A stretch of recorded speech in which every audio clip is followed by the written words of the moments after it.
oranges, you want to make sure that you take enough bananas and stuff them inside of your cornucopias. Corn is always going to be good, especially if you bring it inside of a peach. Does that make sense? Do you think that cornucopia, you think it's redundant to put corn inside of a cornucopia, Derek? I mean, you're probably right, because it's already in the name. Right. Is a cornucopia made of corn? I mean, it's usually made out of, from my experience, out of some sort of large horn of wicker, or maybe like a gourd. You know what? To be honest with you, this is like the last thing I would think about today. Right. Now my mind is fucked due to the fact that... Some days are like that. Some days are like that. Are we ready to go live, Cole? Yeah, we've been good for about 45 seconds. Okay, good. Everyone heard our cornucopia secrets. Yep, all the secrets. I'll just kind of restart. Welcome back, everybody, to InfiniteRP and a very special episode of the Lost City of Vedranis. Hope you're all doing well. So good to see everybody. We're going to get right into seeing what the cast has been up to. So, Justin, if you want to start over. Awful. Oh. I was doing great the first time you asked me, and things have changed because of cornucopia news. No, I'm doing really well. Everything's great. It's really butt cold up where I live, and I just stay inside all day, so that's fine with me. And everything is going great over on Mondays on Lost City of Vedranis, Flames of Freedom, Tamara Society. We had a great start to our season. We had episode 2 this week. It's super ridiculous and fun, but also kind of exciting, and so it's a fun season, and I look forward to that every week. Otherwise, just streaming, you know, I'm doing well, as you do. Hell yeah, good to hear. Good to hear that you're doing so well as well. Ray, how have you been? Oh hey, I've been doing all right. I'm just gearing up to move. I'm so not happy, but it's fine. I'm doing great. It's just really cold, and there's like 2 feet of snow where I am right now, and it's just overwhelming. And I hate the snow, being from the Midwest and from the Northeast. I should be used to it, but I'm not. So I've just been hiding in my little hidey hole and working on my projects and getting ready to move. So it's been good. I'm excited to be here today. Hell yeah. Derek, Mr. Cornucopia. That's me. You know, I shouldn't have bought up vegetables today. I should have bought up fruit. That'd been a better conversation. Hello. I've been good. I've been doing the damn thing, staying busy. I had a crazy amount of role play and Red Dead, and been going ahead and working on some other projects.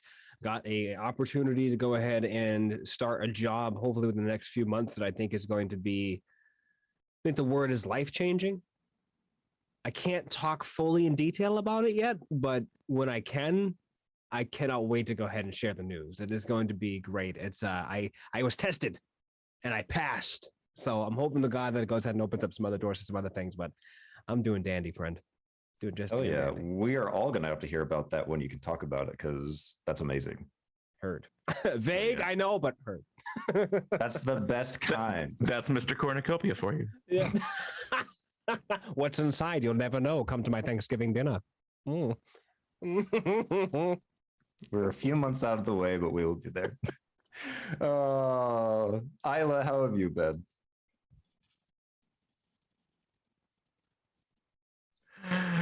Not bad.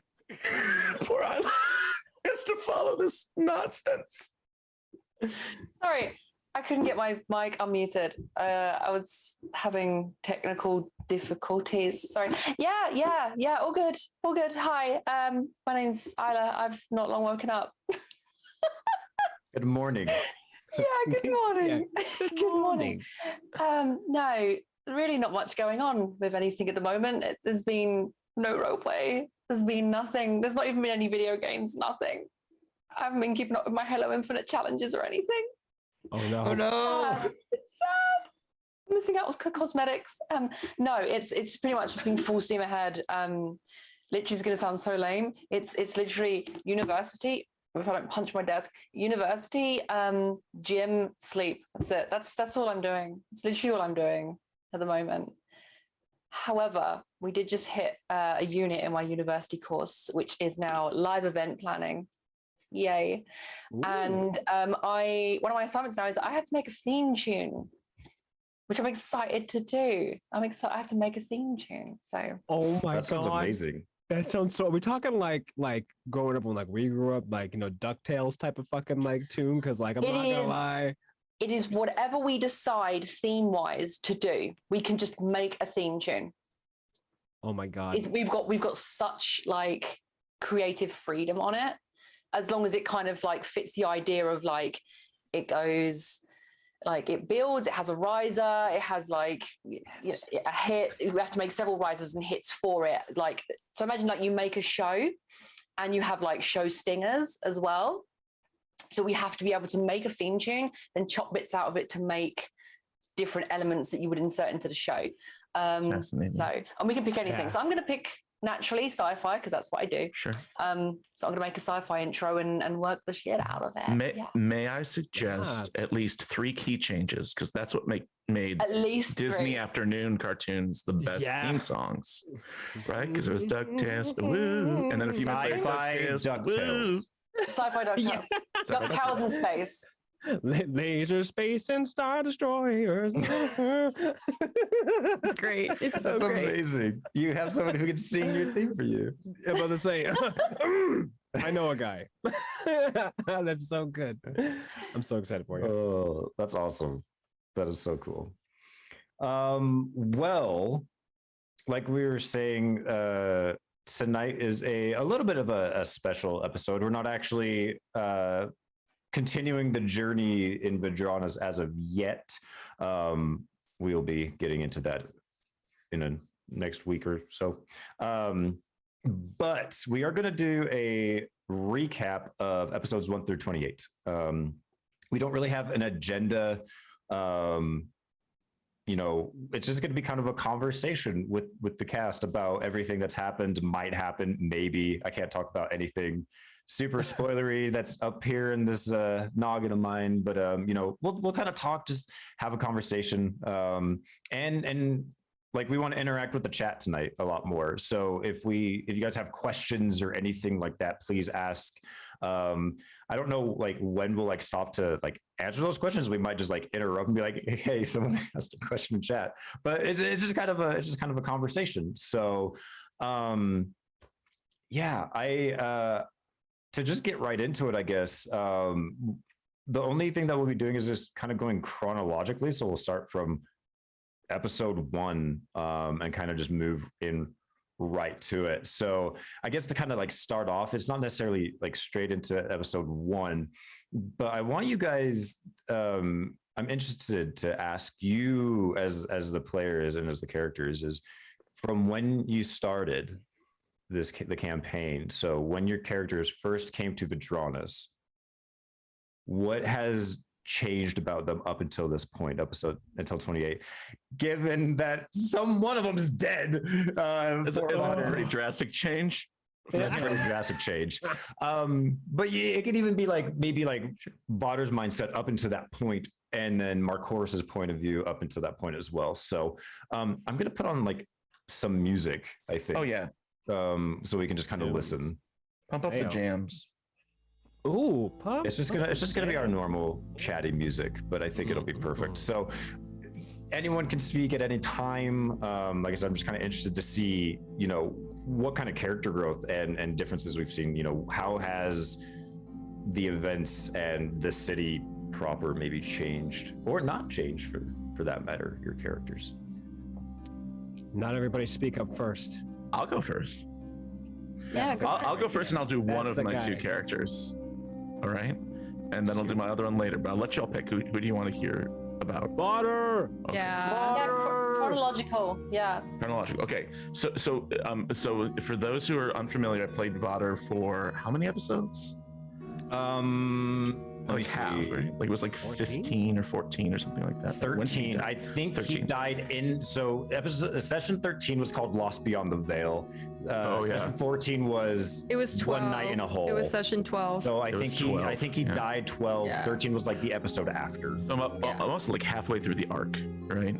Yeah. But Yeah. so Vadr was a cleric, and he's a cleric of Valoon who, in this, well, I guess in this, like now I don't know anymore. In this plane, in this reality, what reality are we in? Is the god of liminal spaces, and so the in between, and that includes change and doorways and transitioning and all of those places where things are certain but uncertain. And so that was his whole bag. And so from the beginning, I played Vadr as somewhat indecisive, and like a lot of the things that marked him that way, where he was a pacifist, he didn't really like getting in fights with people, he let other people in the group sort of make the decisions, you know, he says maybe, maybe not, like he sort of left things kind of like undecided, which like if you're in a relationship or a friendship with somebody, like that can be infuriating, I think, right? It's like, just choose something, like and the biggest change for Vadr, I think, for me during those 12 episodes were that right towards the end, he started to like put stakes in the ground. He started to like figure out, like, okay, I have an opinion on this, and I have an opinion on this, like, and part of that comes from being influenced by the rest of the people in the group.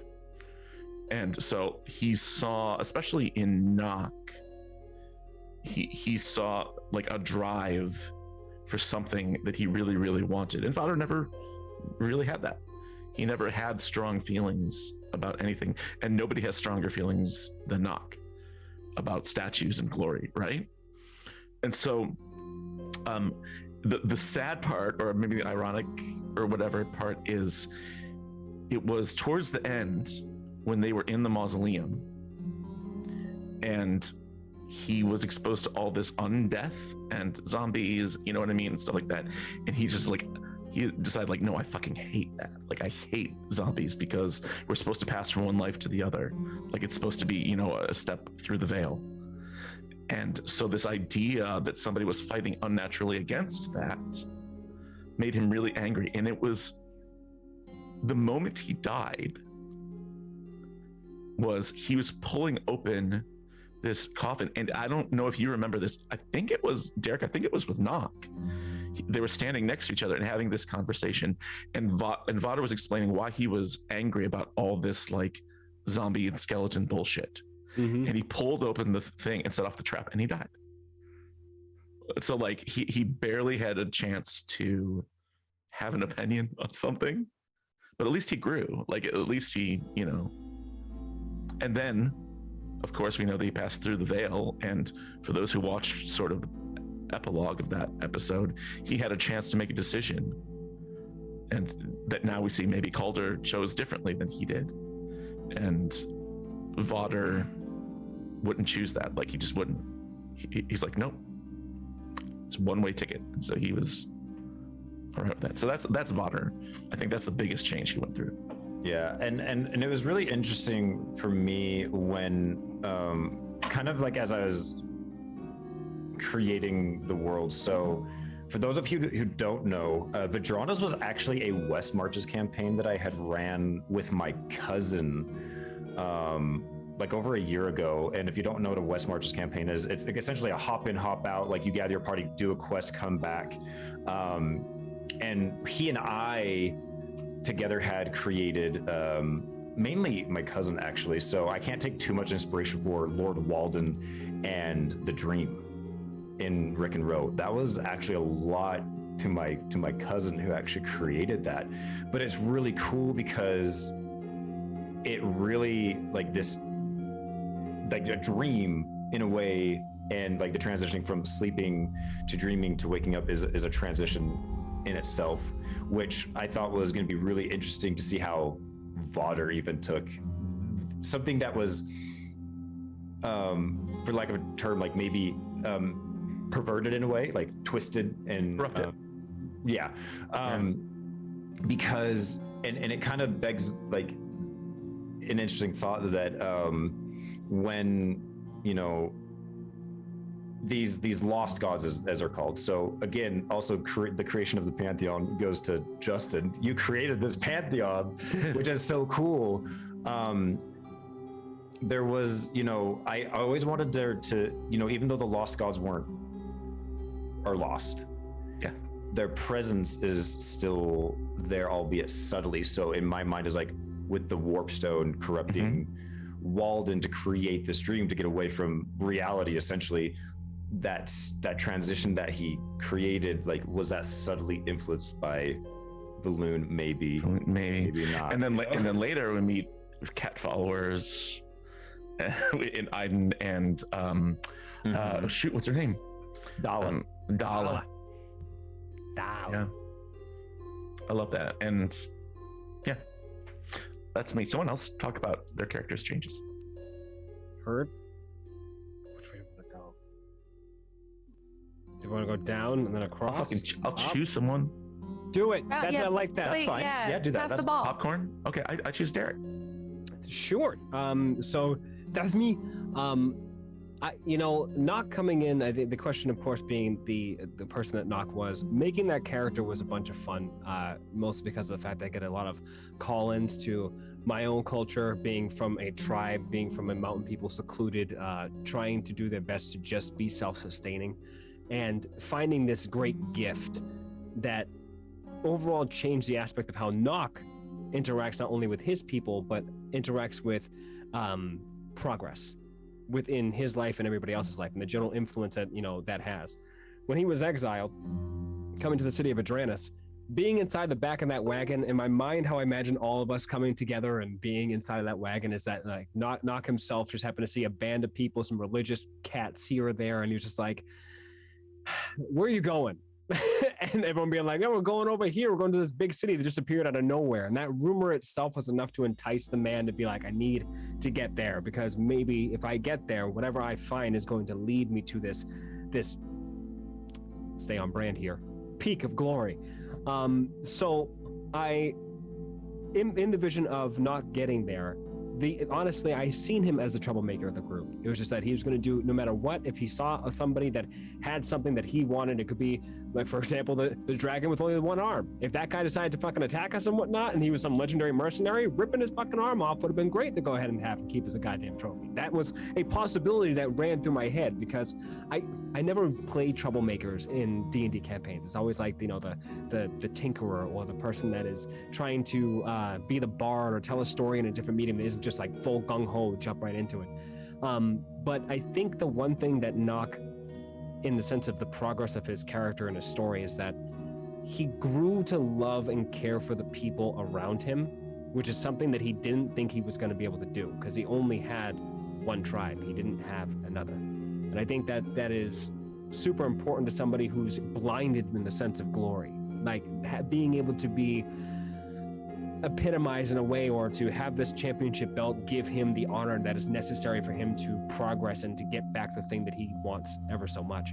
So having people like Kimura, this very straightforward, to the, like, not almost to the book, but just very, very much, there's one way to do it and this is the only way to do it, was very much like a combative thing for Knock, because he's like, "No, there's other ways to damn do it, blah blah blah blah blah." It was very aggressive on how I could look at things, but then I was reminded of the softness of someone else's journey, like from Wisp all the way to Vodder, who had this religion which Knock never knew anything about, and that higher purpose type of deal was a concept that he only learned from that one person. He didn't give a damn about Calder or anybody else, because at the end of the day, there was just this one big giant man who he couldn't understand why he wasn't wielding an axe and chopping people up. It just didn't make sense to him, but he was so peaceful and resolved. And I think the one thing that is that he's not necessarily blinded by glory anymore. He's more now obsessed on what it takes to get to that glorious moment. And I think that that's really important for the character. I think that's, like, for me, like, super cool to see too, because it's not like this drastic change of character at all. It's not like an epiphany kind of thing. It's more of like just the natural progression of the same line of thinking, like just, glory through and through, but it's just kind of deviating from what it used to be, which is super cool. I think that's awesome. Yeah, it's been a fucking absolute pleasure to be able to play this character in a means where it just, some of it was just, how much trouble can I go ahead and make, and then to tell this beautiful story with such beautiful pain, Like Vadar's death was just so stupid in a good way. Like I was just like, ah, God, like in concept for characters, like that amount of growth to get to that point where that was such a great death to go ahead and have, and the person that could have meant the most to a good portion of the party at that too. It's like you took I like to say you took the bit of humanity out of Nock and then showed it to everybody, because it was like he had death is a glorious thing to happen. To him, that was the first death that ever happened that wasn't glorious, that he actually sat there and mourned. And I think that's really important in Warriors aspect of things. So yeah, I agree. I love that the mission changes little by little, but everybody's character influences allows that story to unfold. And I think that's what's great about having all these personalities here. So we all kind of really understand it's just what little seeds can you go ahead and plant that will eventually just make for this just big blossoming flower. Loved it. It's amazing. Dice roll. Wisp. Ms. Ray. Oh, okay. Hi. So yeah, Wisp. When I rolled up Wisp, I knew I wanted to play a monk. I had played a fire genasi, a drunken master monk in like a couple games and had a blast. And so I really wanted to create something that I think that I would have a lot of fun with, but also something that was like character-wise very much a challenge, because I always play like the more bubbly, more like wise, always upbeat, always has an idea, always has something to say type of character. So playing a more reserved, emotionally stunted, stoic character was genuinely like a very difficult thing to do in the beginning.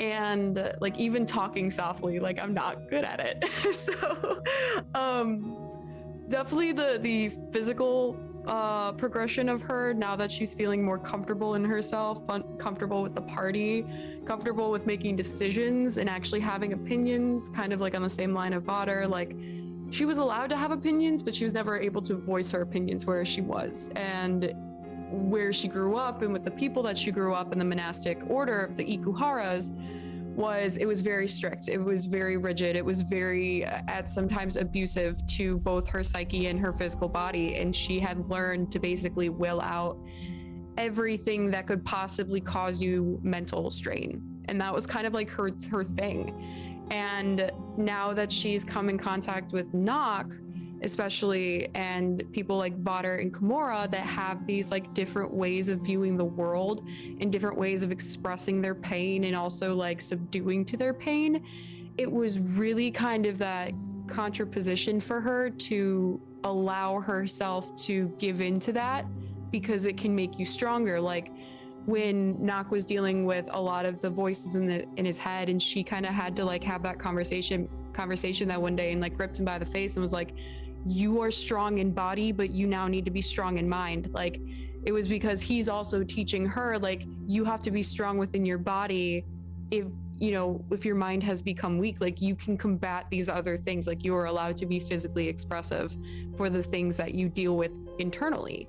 So it's been this kind of like really cool emotional progression for her as well, that's coming little by little, like her being compassionate towards Aiden and being that kind of physical presence for him, and then also kind of like being loud. There have been moments where she's yelled. There have been moments where she's like broke that kind of like stoic, quiet exterior, because they're moments of intense pain or intense like panic or fear or stress, and she's allowing those kind of walls to be broken down, with also the understanding and continuing her path of like, I know something is here that is mine, and I'm gonna find it because nobody else believes me. Like there are bits and pieces of her backstory that still really haven't come out in terms of that regard, so I don't want to say too much, but like she definitely is like allowing herself to be a person, because she's having revelations that where she was and what she was doing may not be all that it was cracked up to be. So that's kind of, it's been really fun to play like this very drastically emotionally matured, like she had to become an adult real fucking quick with a lot of the stuff that they were going through, and not just like an adult in terms of like how to handle it, but like how she dealt with everything afterwards, how she mentally processed it, how she allowed herself to grieve over the death of Vadar. Like she had never like Nock never really had to grieve a loss like that before, because she never actually saw death. Like that was not something that she saw visually, and then people like Kimura come in her life who are very like, we have a way of doing things. This is what's going to protect us. This is what's going to save our life. So she's like taking bits and pieces, just like Derek was saying, from everybody, and kind of like letting herself become a person with all of these influences. And it's kind of fun to see which like elements of it she picked up, because when Kimura was gone, she picked up more of those leadership qualities because she felt like she had to in those moments. So it's been really kind of fun to bop her around and see just how she is kind of forming in this like weird amorphic way. Yeah, it's been super cool to see this, you know, I don't want to like maturation, I guess, of Wisp, as you know, as she has just become, you know, she's learned and grown. And I think my favorite moment was when you finally laid Badr to rest, and you had said, for the first time ever, she cries, or you hear her cry openly, and I'm like, that's a lot, so much weight just being decompressed, especially for a character that keeps that in so much, and for like, someone who is similar, it's so real. Training, like she went through a lot of mental struggle and strain, and in really kind of fucked up ways to become mentally as fortitude as she did during her time with the Ikuhara people.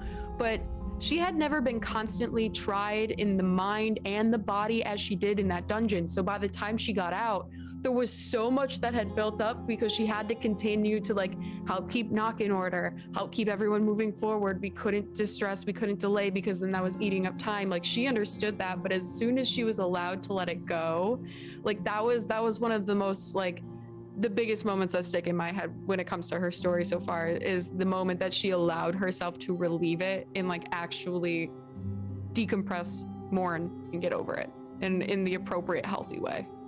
Yeah, I was gonna say, and I think like so many people can relate to that, especially someone like me, where like as far as like being outwardly emotional, like I don't do that, you know, and so I've been able to be like, I feel that so much, because like if there's like a day where I'm like, it's just too much, and like I just break down, you know, it's just like seeing that in a character is so real and so human. It's super, super cool. The last thing I'll say, just to kind of counterpart that before we go talk about Kimura, because I really want to hear about Kimura.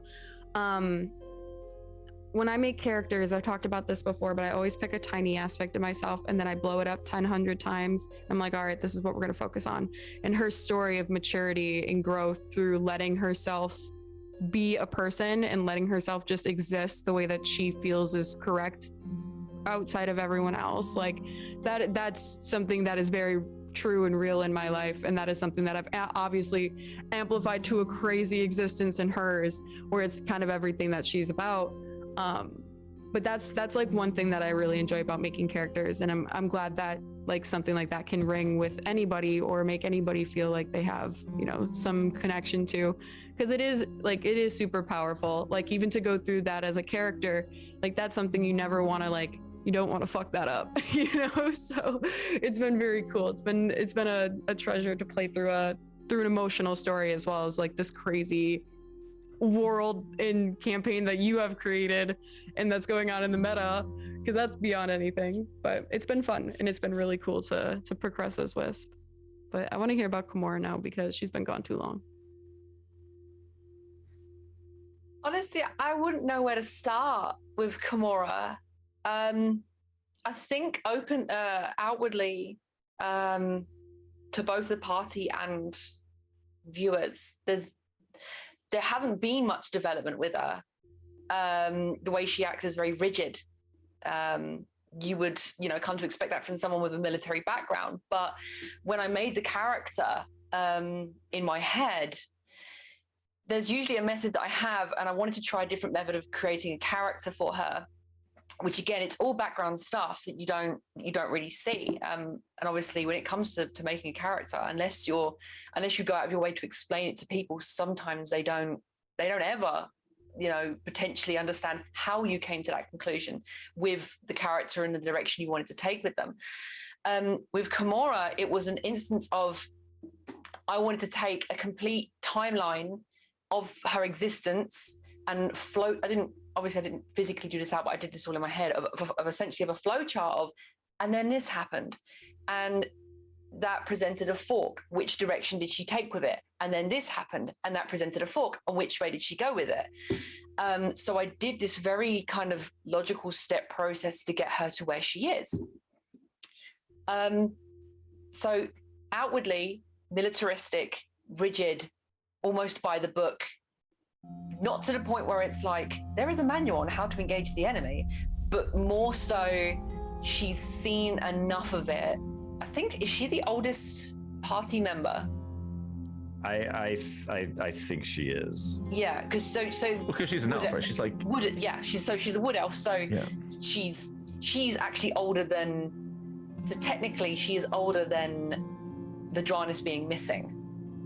Yeah. Yeah, she was like, how old is Kimura? It's like 250 something. Yeah, so she was like half her life was around before Vedranis had even like changed and disappeared and everything. Yeah. So she's been around and done a lot in that regard. Now, Cole, just tell me how much meta for my character can I, because I feel like I have to, because there's not much to explain development wise without explaining stuff that hasn't been explained in character yet. I mean, that's up to you, because obviously we still have a long ways to go in this story. So, but like, to your point of like, I think that's really cool. Like sometimes characters don't change, and that is kind of sometimes the coolest thing, because sometimes like the hardest choices come like in any RP scenario, and even in real life, where people are so rigid in their ways that they don't bend. And it can cause a lot of like interesting conflict with characters who are like, hey, we need to change how we do things, or we won't, like it's like in a Vedranis situation, or we won't survive. And you're like, no. Like, I think that's incredibly interesting. In all honesty, usually I love character development. I love taking my character from point A to point B in regards to the way their mind is. Playing a character that rigid is actually being weird to do, because at the same time, I want my character to grow alongside the characters that they're in the party with. That is part of the journey. But what I will say is it's just all up here. Her mindset and her outlook to certain things is different to when she went in there. If I was to go a little bit back with her background, just a little bit, the reason she is so rigid is because she used to not be rigid at all. It's a complete something. So some things happened in her life where there was a complete 180. So I don't know if people picked up so much, but she was very uncomfortable when Ket started being mentioned. And she was very uncomfortable when Aiden was very like, hey, just like, just kind of do the Ket thing, what would Ket do sort of thing. And Kimura was very much not on board with the concept, but like, not to the point where she's like, nah, not for me, but to the point where she was like, we don't go there. We're not going there with, but then you do see one point where she has a bit of a fuck it moment. It was with... It was when you were fighting the spider, the giant spider. Flip it around and whatnot. and then afterwards, she basically just like cheered. She outwardly cheered at the victory of the situation, and then just kind of like stiffened herself back up again. She used to be incredibly unruly. If you asked her parents what she was like, she was it was a very do what you want when you want kind of person. That's who she was for practically the first half of her life. She was a rebel, burn down the schoolyard type character. Her parents essentially shipped her off to boarding school. It wasn't a boarding school. They basically pawned her off to the Onyx Legion. And it was through the Onyx Legion that she learned discipline. And it was hammered into her over and over and over and over and over again until she got it. And she was passed between many, many different officers, training officers, until one specific training officer managed to actually not break her, but connect to her enough that she stopped having an issue with authority and actually started listening and realizing the actual benefits of discipline and rigidity. So that explains a little bit on that end. So she was a follower of Ket. She kind of renounced it in that regard over the whole Onyx Legion thing. I felt like I needed to explain that to get to that point. But in regards to how the party is, she is fiercely loyal to essentially her kin when it comes to the idea of battle. Hence why she's in the city. She hasn't given away too many details on that, but she has kind of left hints in regards to that. And obviously she took off for a while, and she's going to explain that eventually as to kind of why she's done that. But that was a very difficult decision for her, because it actually brought her great pain to leave the party behind, because she was growing attached to them. The way the Onyx Legion works, obviously, you get a squad that you go out with. So you guys are her new squad since the Vedranis incident happened. So she has grown very attached. Although she might be like harsh with Calder, she might butt heads with Nock. She might have thought that Vodda was too kind of indecisive, for instance. And she actually grew to appreciate what she would have originally thought were negative qualities in these individuals, much like she would with her own squad, like, you know, an Onyx Legion squad. So the fact that she butts heads with Nock so much, I would say, is actually indicative that she actually really likes Nock from like an appreciation standpoint. The way she translates her emotion is very different, I feel, to what you would normally expect, which is, so Ray was saying that you take an element of yourself and you amplify that 100, times 100, and you stick that in there. That element of struggling to convey what your relationship to someone is, or how you care about them, is an issue I struggle with outside a character. And that is kind of something that I project through Kimura, in the element of, just because I don't turn around and say, I appreciate you, does not mean I do not appreciate you. That's something Kimura struggles with. That's something I struggle with. I think it might be weird if she started turning around and saying that to people now. If she just turned around, I appreciate you. I think people would start getting scared. We would do the fantasy equivalent of, are we being punked right now? Where's Like, the camera? where is the magical orb? Immediately assume this is like somebody in disguise as Kimura. What? Yeah, but the thing is, she actually does care immensely. It's why what's happened is she's gone away. She's come back. She came back. She cares enough that she came back. And that little trick that she played on Nock when she turned up again, the fact that she just put the gun, it wasn't meant in a, oh God, you're obviously not paying attention. That is her form of endearment, what she did there. That is her idea of play fighting, almost, is, haha, got ya. Like, that is essentially a childish element of her, that she did that. She wasn't testing his reactions or awareness. And I'm actually glad it came out that way, because I was actually doing side rolls to Cole off screen to see if we landed the stealth rolls and stuff like that. I was actually so happy that turned out that way. But yeah, I am tangenting so much here. TLDR, she has developed, but it's all in her head. And this character is a character for me that that was what I wanted to say, sorry. People have perma conditions for their characters. For Kimura, I have emotional development conditions. And Super cool. And kind of that sort of thing. So if the moon strikes right and something happens and somebody says something a certain way, I go, that's it. That's a moment for Kimura to project some development there. I don't know how everyone does their characters. That's actually another reason why I love roleplay so much, is because everyone approaches it slightly differently. But I just know that for Kimura, that's how I develop her. That's super Thank cool. you for coming to my TED Talk. Thank you for coming. I'm super excited to see like if that will come into conflict, like that rigidity, or like if she'll actually like we'll see some like actual outward change. I think it's gonna be really exciting to see in the coming while. We'll see.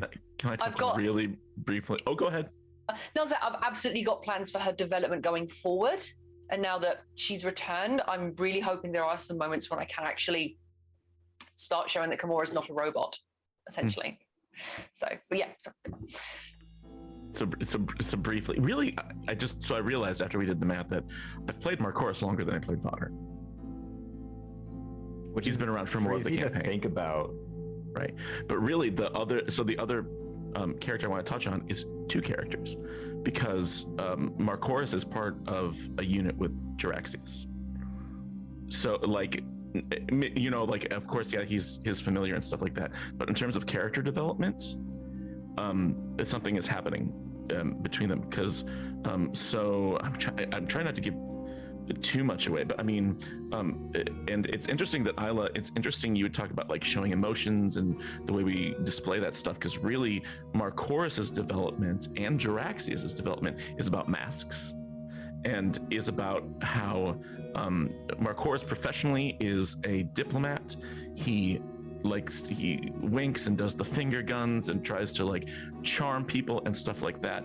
But what I'm trying to do is, as his story progresses, Marcoris's mask is slipping, and so we're starting to see, you know, him influenced by things that maybe aren't so great, and maybe he's a little bit more selfish than we realized, and maybe he is part of this group. Nobody knows what this Order of the Emerald Claw thing is, unless you're into Eberron lore. But who is he working for, and what is this organization? And so that sort of part of him is going like, I want him to seem more untrustworthy. And on the other hand, Jiraxius, Jerry, although he's a devil, is becoming more human. And you know, he's still a devil, but Jerry has shown more affection for members of the group than Marcoris has. And if Marcoris does show affection for those people, it's superficial. And so I like that sort of like switch in, so you know what I mean, in those characters, and how they kind of reflect each other as two sides of the same coin. I don't know where it'll go, but that's the biggest change for Marcoris, is the longer he's with these people, he tends to, as a diplomat, go to somewhere, get the job done, and go home.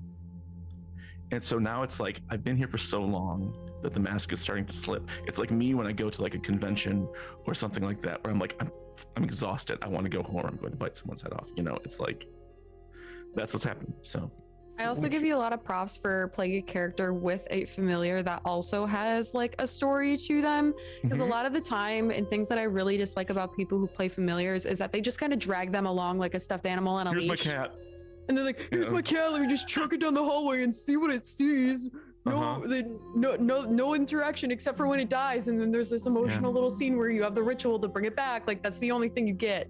So I really genuinely appreciate like having, like, seeing your dynamic between Marcoris and Jerry, and then also seeing how Jerry interacts with everybody, like him interacting with Strahd.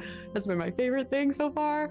But like, it's been really cool, because I've never played in a campaign where somebody has been a familiar and like, or has one and gets to portray them as like another full character. And it's funny because I'm trying to do the warlock patron thing as a business organization, like Jerry's his employee, right? But they have very separate motivations. And so I'm interested to see where that goes. Yeah, to echo off what Ray said, I was actually surprised. I remember when you were creating Marcoris and you're like, I'm going to have this familiar, his name is Jiraxius, yada, yada. I'm like, okay, so like, what kind of voice were you thinking of him so I can work on the voice? And you're like, no, I want to do it. And I was like, Oh, okay. Like I was actually surprised because every other other players I've had when they do their familiar, they're like, oh, you just whatever their motivations Make a funny are, noise. yeah, you just do it, right? And so it's been really refreshing because I'm like, I don't know jack shit about Jerry, like as a DM, and I'm learning slowly with you guys of like, this is who Jerry was, and that's why that conversation with Strahd was so interesting because I got some information about Jerry. I'm like, a commander of in the armies of commanders of armies in the Nine Hells. yeah. And so how do you end up as an imp?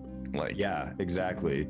And another thing that I really like, and I hope can I talk about your inspiration from Arcturus a little Yeah, bit, of course, which I think is really cool. So I don't know if people have caught it, but I think correct me if I'm wrong, your inspiration from Arcturus is Owen Wilson's character in Loki.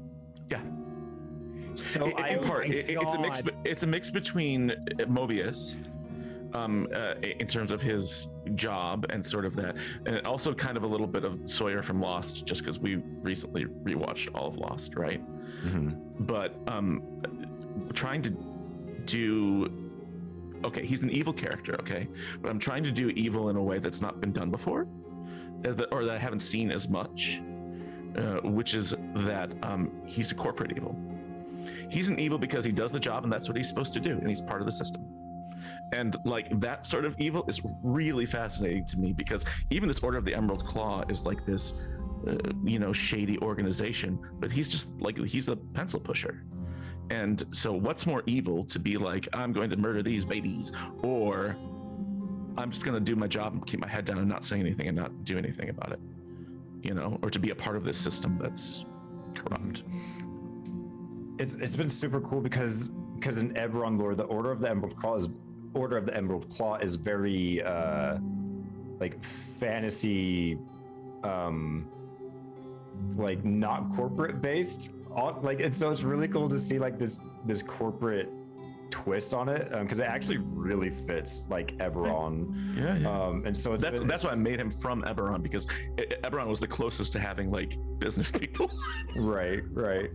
Well, and they really do, and like it's really cool because Eberron's actually my favorite D&D setting, and so it's been really fun to have multiple characters from Eberron and whatnot. So we do have a couple questions from Kate, our wonderful producer. If anybody in the chat does have questions for us or the cast, like let us know and we'll answer them. So I have one in my pocket if we need one. Okay. I'm interested in, but so one of the questions is, what aspect of the world that your characters are in, either in terms of imagery or function, really sparked your imagination and made the biggest impression?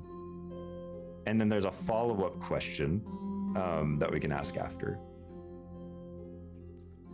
Go in the same order? Or I was gonna say, can I go first? Because I immediately have one that just like, I think it was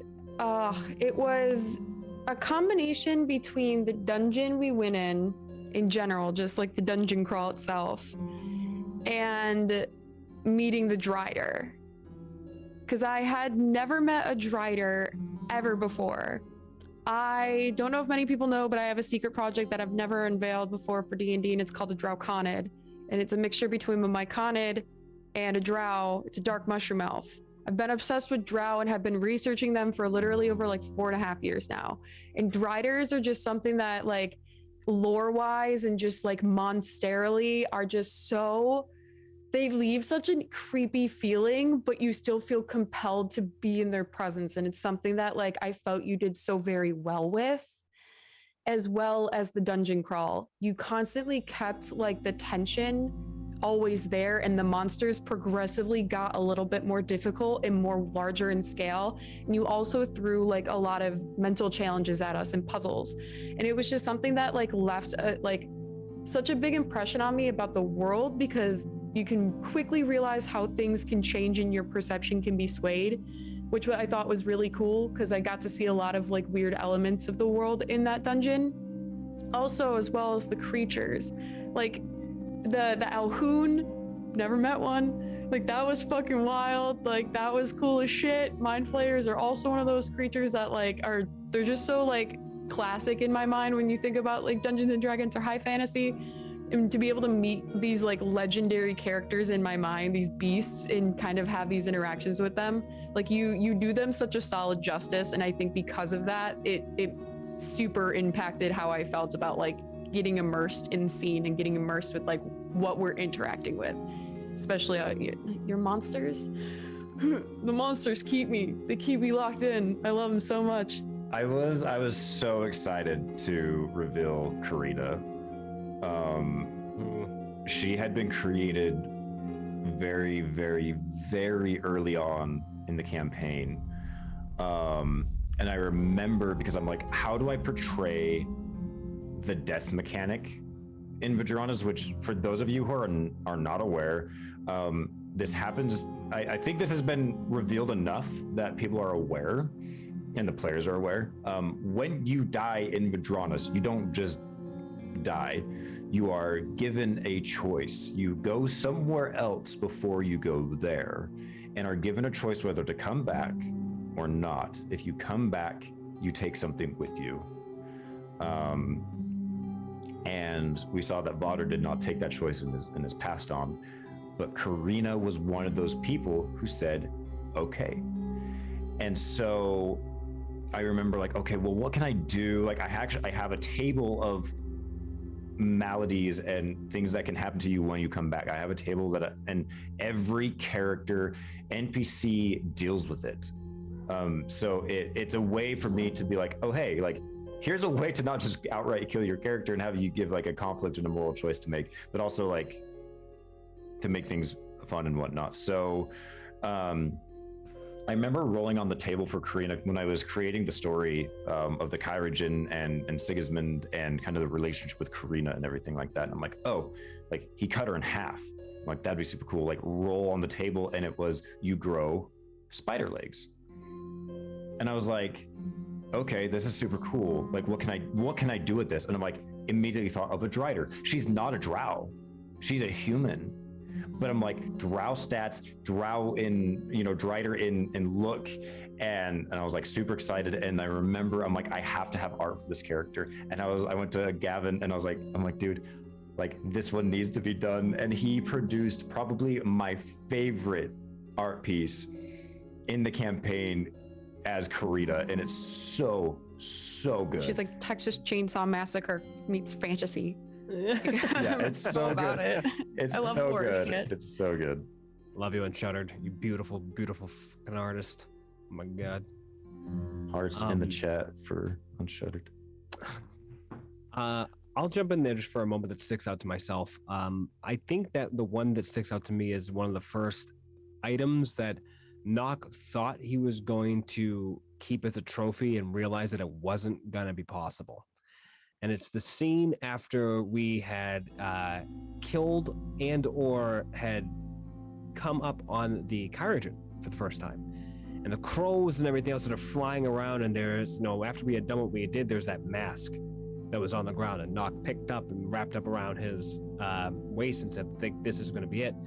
And to every time we came across those crows, after the first time it happened, it felt like it was just something consistently on the worry, always worrying about what they were doing, why they were watching us, and how we were getting there. And to have that first moment of that crow getting fucking absolutely 360 conflict no scope by fucking goddamn Kimura was like, after that was done, like we're just like, okay, like this thing was watching us this entire time. We didn't let that thing go, and then more of them came, and then more of them still came. The setting of Vedranis, as dark as it is, having something as pivotal as a crow just set the entirety of the mood set for what Nock would have considered to be a darker city. And that was the same day that we also found the X's on the doors. And that was, I think to me, that was like visually, I can realize like, okay, this something's not right with the city. This city is sick. What's the cure? And that was the question that was boggled through my head. I think that's one of the ones that really sticks out to me, is the design of the Kyrogen and what they're all about. And then I think the session right after that was us finding the little girl that was being taken from the house, and all the questions that were popping into my head and whatnot really helped me solidify being like, these guys are not good guys, but are they good guys? And the amount of questions that we had inside my brain was just endless. endless in their possibility. That's what sticks out to me in the sense of like the aspect of the world. It's definitely the crows, and I think that appeals to the native in me as well, because the crow is a big symbol of cunning and mischief and deception, and I think that it just really stuck to me. So I would say the crows for sure. The Kyrian Crows, yeah. I think the Kyrian were my favorite, have been my favorite kind of group to create and kind of create this ethos of what they believe in, like cultish in nature, but from a standpoint of medicine and being doctors, because they're not clerics. They are all doctors in some way, shape, or form. And my thought of going into this, I'm like, I want the Kyrian to be, they are good guys in the eyes of many in the market itself, because people are like, they do help. They do stave off warp disease and stuff like that in their own little way, but their ways are so drastic because they are so worried about it. Like, we have to take your children, or we have to take your husband or your wife, because if not, you will also get sick. So they have to split families, and it comes off as like evil. And that was the intention, is to be like, these guys are bad guys. But then when you see, I remember my favorite one of my favorite moments is when you guys came into the market and you see Kyrian, all of you were like, oh fuck. But there was a crowd of people and they ran to him, and this girl gave them roses. I have a piece of art that I used for inspiration of that, and it's a art piece of plague doctors walking down a street, and there's a little girl holding a rose out to him, and that art really stuck in my head. I'm like, that is how the Kyrian are perceived here. Like, they are loved. I'll jump on that really quick, because my moment that I was thinking of that really stuck out to me was that scene in the market, where there is this, again, like this dichotomy of the little girl, and then Vader went up to the little girl, remember, and was trying to be like friendly to her and gave her a book out of his bag and all this stuff.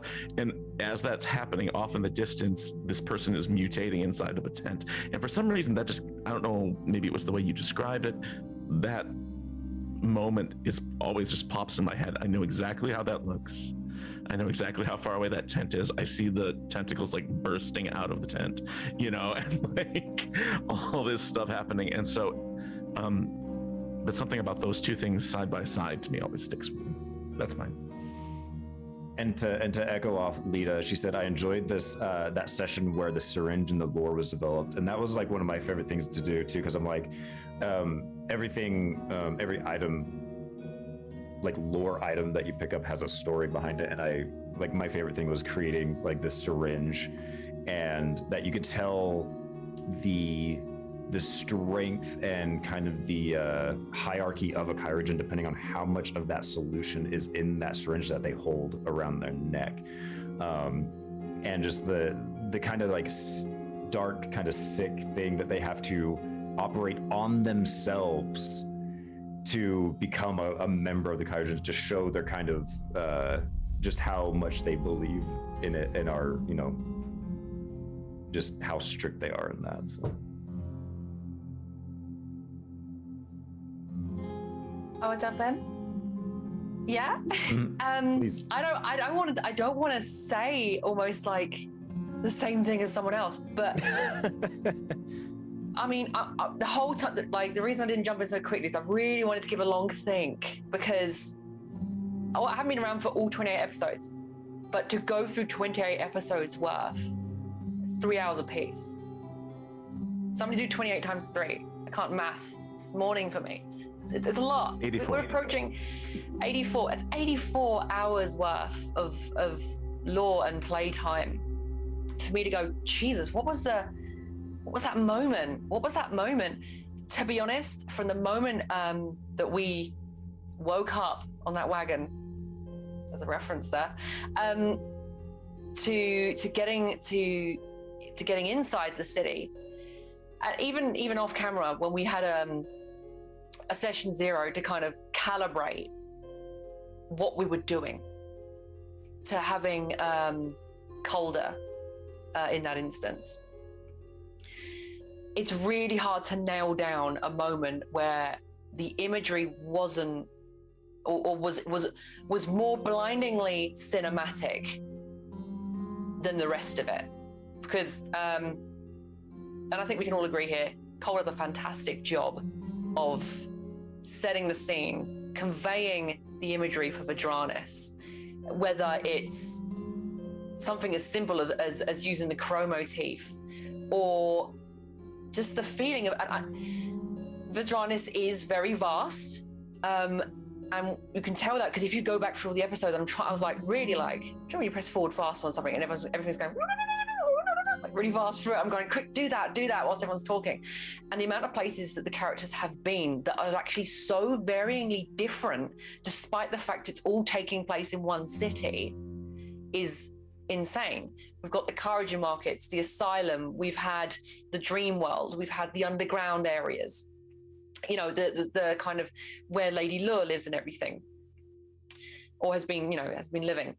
For me particularly, I love to draw parallels, and it is the market when that mutation happened. For some reason in my mind, I entered some sort of weird state where I was not sitting in my room at a desk playing a character.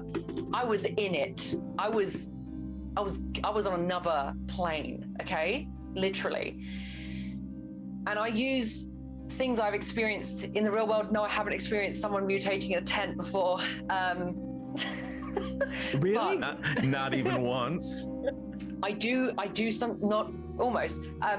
Strange, similar experience. No, I draw a lot from similar media experiences. Has anybody watched Cloverfield here? Okay, spoilers. There's one scene in Cloverfield where essentially the parasites that live on the giant beast, when they attack you, when they cut you, you know, whatever, technically they incubate. When they do that, they lay eggs in you. And there's this one bit where all of the hazmat guys have realized they basically get out of the subway into a medical area and they're rushing this guy into a tent. And it's all like undercover. It's like, what's going on? There's like panic going on. The hazmat guys are like bricking themselves. Everyone's rushing around. They're trying to rush the civilians out the way. And you just see the shadow of this guy being pinned down, or I can't remember if it's a woman or a guy, it doesn't really matter. And you just see the shadow of this parasite thing just blow itself out of the body. You see the silhouette of it all happening. And I'm just getting chills thinking about that. And that, to me, the parallel of when Cole was describing what was happening, I was going, oh my God. Like, oh my God. Like, I was like triple envisioning it. It was so weird.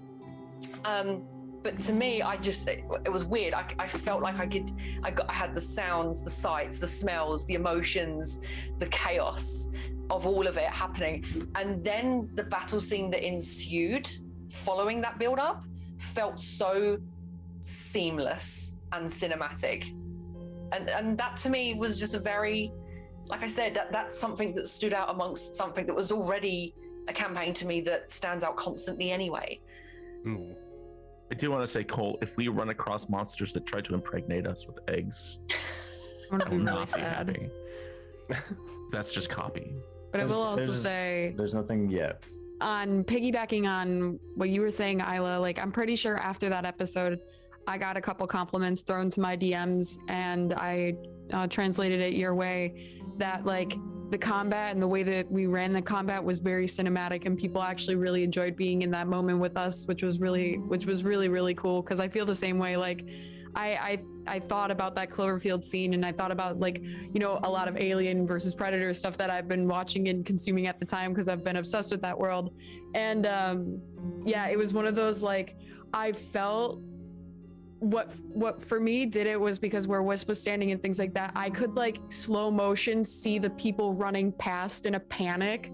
Like that's one of the things that really stick out in my experience of that moment. And that was like another one where it was like fully immersed. And I think it was our very first like real big combat scene. Like we had done like some combat stuff, but I think it was the first one that had like so much tension, so much understanding, so much like holy shit, wait a minute, that was attached to it for everybody. That I think that's why it drawed us in so much. But yeah, I mean, that like, one, it was wild. On top of that as well, it was like the first combat scene we'd had where it was a civilian population. We'd had battles in derelict aspects of the city, in the streets, in the woods, even like way back, right at like session 0. But to have this battle in and amongst and in front of civilians, where Kharajans, who so far to us had been very steely and very certain and almost very calm in their demeanor, even they were like, sort this shit out now, it's got to be done now. Like, even they were like panicking in their own way. And that for me was just like, I'm living for what is being set right now. And so yeah, like going back on to just real quick, the how you guys have been talking about combat, like that's something that's just like inherent. Like, combat is not my forte as a DM. It's something I feel like I actually really struggle with. But it's been really interesting because you guys fly through combat, like with like, you know, I throw a lot of like, because it's very based off like Bloodborne and Dark Souls, so I give you like one big fucking baddie that can do a ton of different things and like we'll just try to fuck you over. But it's been really interesting that like you have flown through combat, but the one time you like didn't is the one time that someone died. Granted, it was pre-combat, but the one, like, you guys have flown through combat. I don't think anybody has even gone unconscious in combat. Even after Vadr died, Calder went down, and it went forever.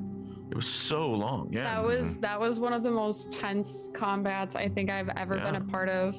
Because it was like that happened, and then that was kind of the end of the episode, and then we started the next episode, and we still had to fight them, and we were like, we haven't stopped. Like, nothing has stopped until like that final moment, and even when we took that breath, we still hadn't stopped. And I think that's why like the combat is so cinematic. And I think it's just because everybody knows their character and knows what their character would not only do mechanically, but like cinematically, which I think is something that's really special about this group.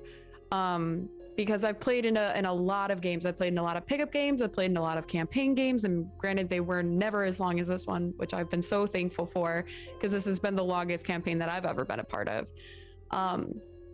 But one thing that I really appreciate is everybody is genuinely thinking about their turn, genuinely thinking about what's going on, and responding and reacting. It's not, I am my own character, I am doing my own thing in combat, and no matter what happened, I'm not going to take that into account. I'm going to still do what I'm doing. And for everyone to be able to react to each other, but still do it in a way that their character would, and staying true to something that they want to do mechanically as well, like that takes a lot of skill and a lot of reading the room. And I'm really also thinking between turns about what that is. Thinking between turns.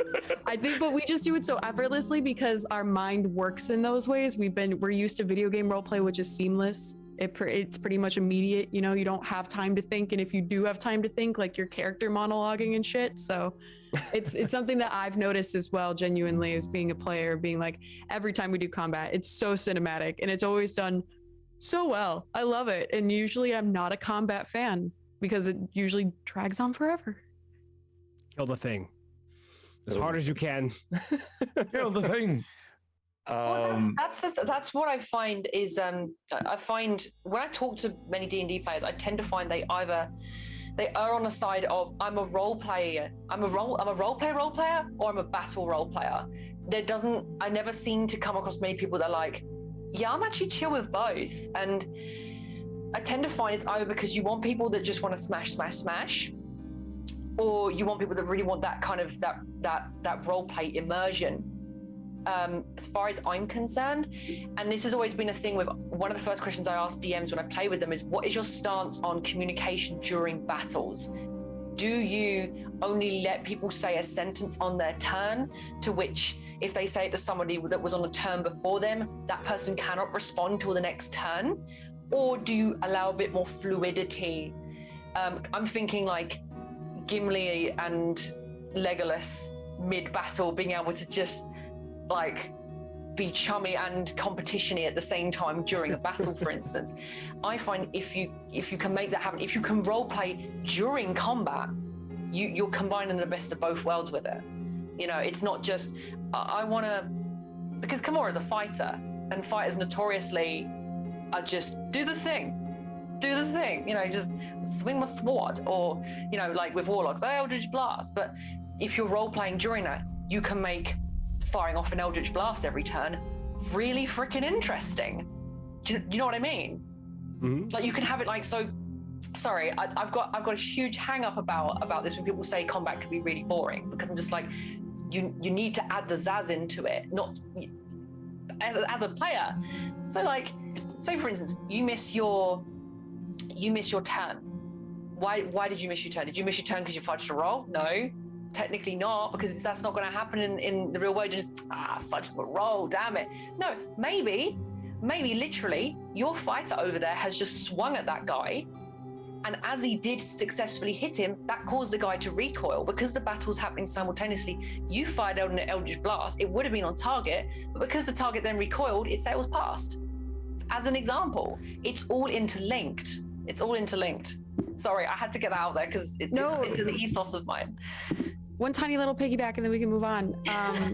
Because Cole does an amazing thing that a lot of DMs don't do. There's a lot of DMs out there that are really, really great with combat narration. They can pick up what you're doing, understand what you give them, and throw it right back at you in kind of dictate what it is from the DM's perspective. But Cole gives us such an ability to narrate our own decisions in combat. And that's where that role play aspect to the combat comes in, where it's like, that's why I'm so descriptive with how my magic looks and how her hits and her attacks look, because she's been trained and does things a certain way. Like, so yeah, it's all the same magic, but like add a different flair to it. Like everyone knows what Pass Without a Trace looks like. You know, you're all sneaky, but wouldn't it be cool if you look down and there's like mist at your feet? Like it's stuff like that. So it's like it adds an element to the combat and adds an element to your character as well, because you're getting more immersed from how your character would respond or like the real world action of it. So thank you, Cole, for always allowing us the ability to like narrate on our own terms when it's appropriate. Yeah. You do a very good job with that. I think it's also an interesting thing because everybody, like, you know, in some D&D, it's like Eldritch Blast looks like this. Pass Without a Trace looks like this, but it's almost like in my mind, it's like I want it to reflect your character, right? So if I tell you that you see this greenish liquid magical energy, I think of one person. I think of Calder. And I can use that. It's actually kind of a writing technique that I've read about that J.K. Rowling uses. So if she describes a thin-faced, blonde with slicked back hair, she doesn't have to say who it is. You don't have to say the name. You know, oh, that's Draco Malfoy. Or bushy blonde or bushy brown hair. You know who that is. You know it's Hermione Granger, you know? So that's like one of those things that I try to do is like everybody's like their magic is a kind of a personification of them and almost as much of a descriptor of what they look like as, you know, as their person. So one of the other questions we got from Kate was, what was everyone's happiest moment, saddest moment, and most shocking moment during the campaign thus far? Can we pick like one of those? You can pick one of those. Yeah, absolutely. Okay. One of my happiest moments easily is every bit of character break laughter that which this fucking wonderful, hilarious group just goes ahead and comes up with. I can name a few off my... Cucumber? That was saying that one is easily one of the best. Hey, what you eating there? Cucumber. That one's fucking great. It's fucking stuck, guys. Is easily one of my favorites. It's the door. It's just fucking stuck. Oh, yeah. That one sticks out to me. And then there's one more. Vaughter and Nock talking about cuddling on who's going to be the spooning. That was the first episode where, like, you know, I was floored by your response, Derek, because it was like, he's like, you know, Bob was like, I'll be the little spoon. And then you said, hey, at least you know your place. And I was like, what? So good. And that I knew like this dark campaign was gonna be so much fun from just the first moment we met Nock, because he saw this statue. He's like, why does he get a damn statue? And that set a precedent for that character wanting a statue that has persisted for 28 episodes. Oh my god, yeah. Those moments crack me up. I would say one other honorable mention is the milking of swords. Nock who milks swords. That was a fantastic one as well. But those are my favorite moments. My happiest moments are the moments where we can go ahead and just take the moment to enjoy a good laugh over the dark ambience that we always around us at all times, but to be able to get that light moment as well. For mine, I don't know if it's happy or what, like, or shocking or what, but Danae's first episode when we first met Lady Lure, and she was like appeared to be like 10 feet tall, and you had all these things going on, and then she like came down from the tree stump and she's like this tall, and it was just like her entrance was so good. And that whole, because we were in this unfamiliar territory, so I guess shocking, you know, but I loved that moment. It was fantastic, and I loved having her on the show. That was an interesting thing. Just to really quick talk about Danae, is she came in and was like, I just want to further your game in my own, like, however I can. Like, this is not about me. I am here to further your story. And so she just came in and was like, yep. You know, she was so wonderful to have. Yeah, I just want to like jump in and say how gutted I am. I was absent right up until the point he was gone, basically, because yeah, I'm actually gutted that I didn't get to roleplay with Danae over that, because yeah, it was really, really, really well done. So bring it back. I know, I love playing with Danae. That was a lot of fun. Well, that door's open too, so she could come back. Yeah. Well, we don't know, because we could have killed her. I think we killed her. I think we fucking killed her. Definitely happened. Which brings me to my most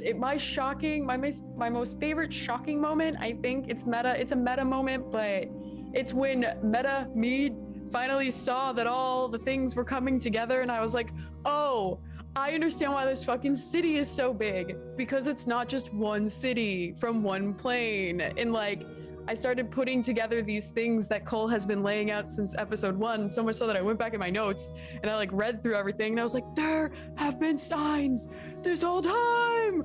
Like, I had this whole like little moment. It was actually after the Calder scene in the Vodder scene where we found his dead body, and then we didn't find Calder's body. His body was missing, and that to me, I was like, oh shit. And then when we met Strahd, I was like, oh, I get it now. I was like, as soon as we met Strahd, I was like, I get it. I understand what's happening. Meta me is understanding what's happening, which I love. I love that it took me 28 episodes to even get the inkling of what I thought was happening. And that's only in this small moment. Like, it finally got me to where we are now. So I'm like, okay, all right, this is great. But those moments have like shocking moments like that, when you're putting something blatantly in the story for us to like look at and stare at and be like, this means something. And also those little things of like, this doesn't mean something until way later, and then you'll know that it meant something. I'm really big on those. So those have been fun. Those little shocking moments have been a lot of fun. There have been like small things. I remember the first time I had like a little Easter egg, and I was trying to figure out who would catch it, and I think Vodder found it. He bought a book in the market from someone, and it was Volo's Guide to Monsters, but it was really, really old and tattered, where you almost couldn't read it anymore. That was my first little Easter egg, being like, hey, something's going on here. Right. And I'm not going to answer if your thoughts are right or not. So there's still so much more to learn. I'll go real quick with just I'm trying to think of like, my happiest, saddest, or most shocking moment. God,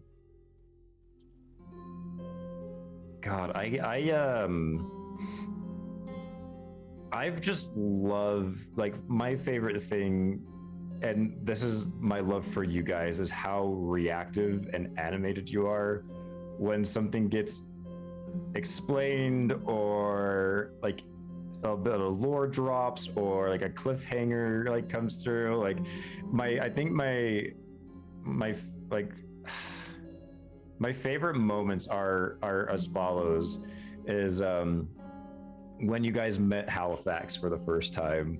That was probably one of my really favorite moments, just because of everybody's reaction.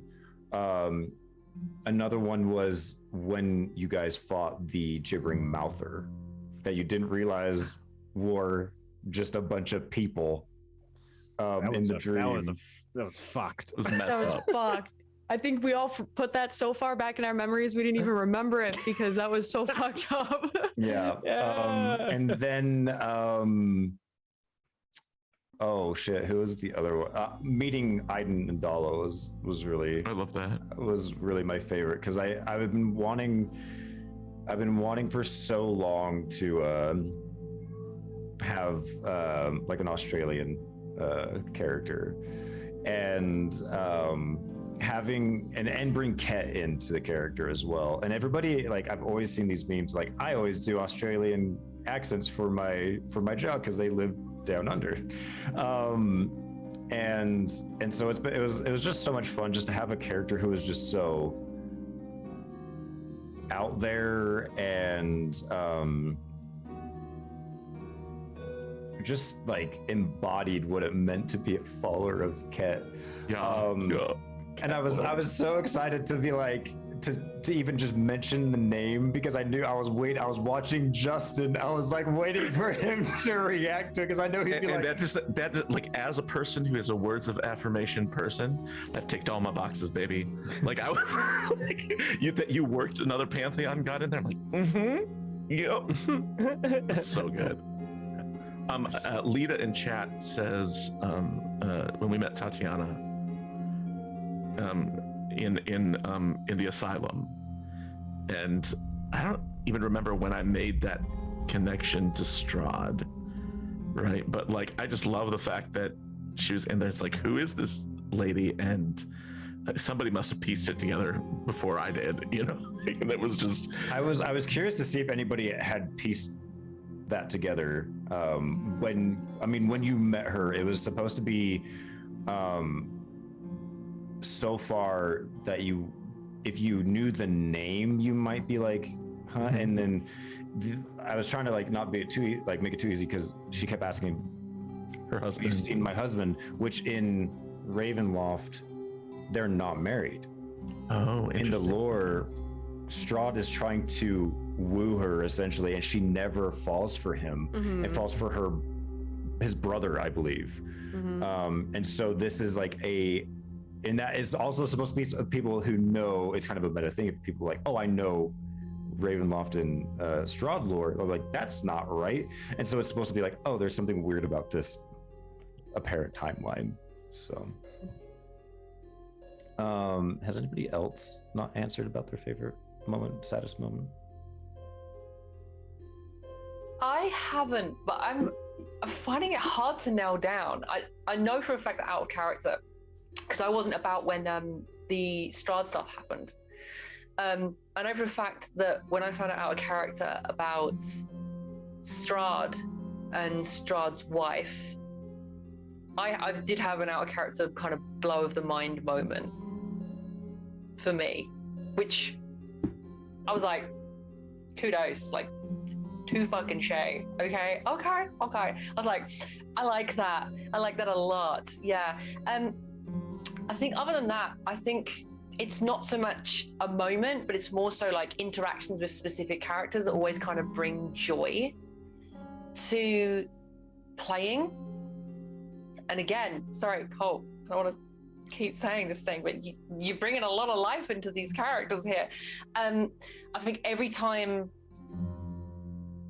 I got to interact with Aiden or Calder, genuinely, I would be like, should I be selfish here and just keep the conversation going? Like, just because I just want to keep I just want to keep these two characters talking, because I find them just so interesting and like that sort of thing. Or should I just like let the roleplay move on and do the thing? And for me, I think that makes me happy out a character, to be able to have a character such as mine that doesn't really talk with people and is a bit rigid, actually actively engage with characters and actually get conversations out there. That sort of thing. Although, most shocking moment, having two party members go down in one scenario before, and by the way, if we just bear in mind the timeline of it all, we went further in after that. We didn't pull out, we went further in. That was at the beginning of a dungeon crawl, basically. Doc. I was going to make a that's what they said joke, but that's okay. But yeah, it was at the beginning of the dungeon, and that was just wild. And then we went further in again and again and again. To have that happen at the beginning, insane.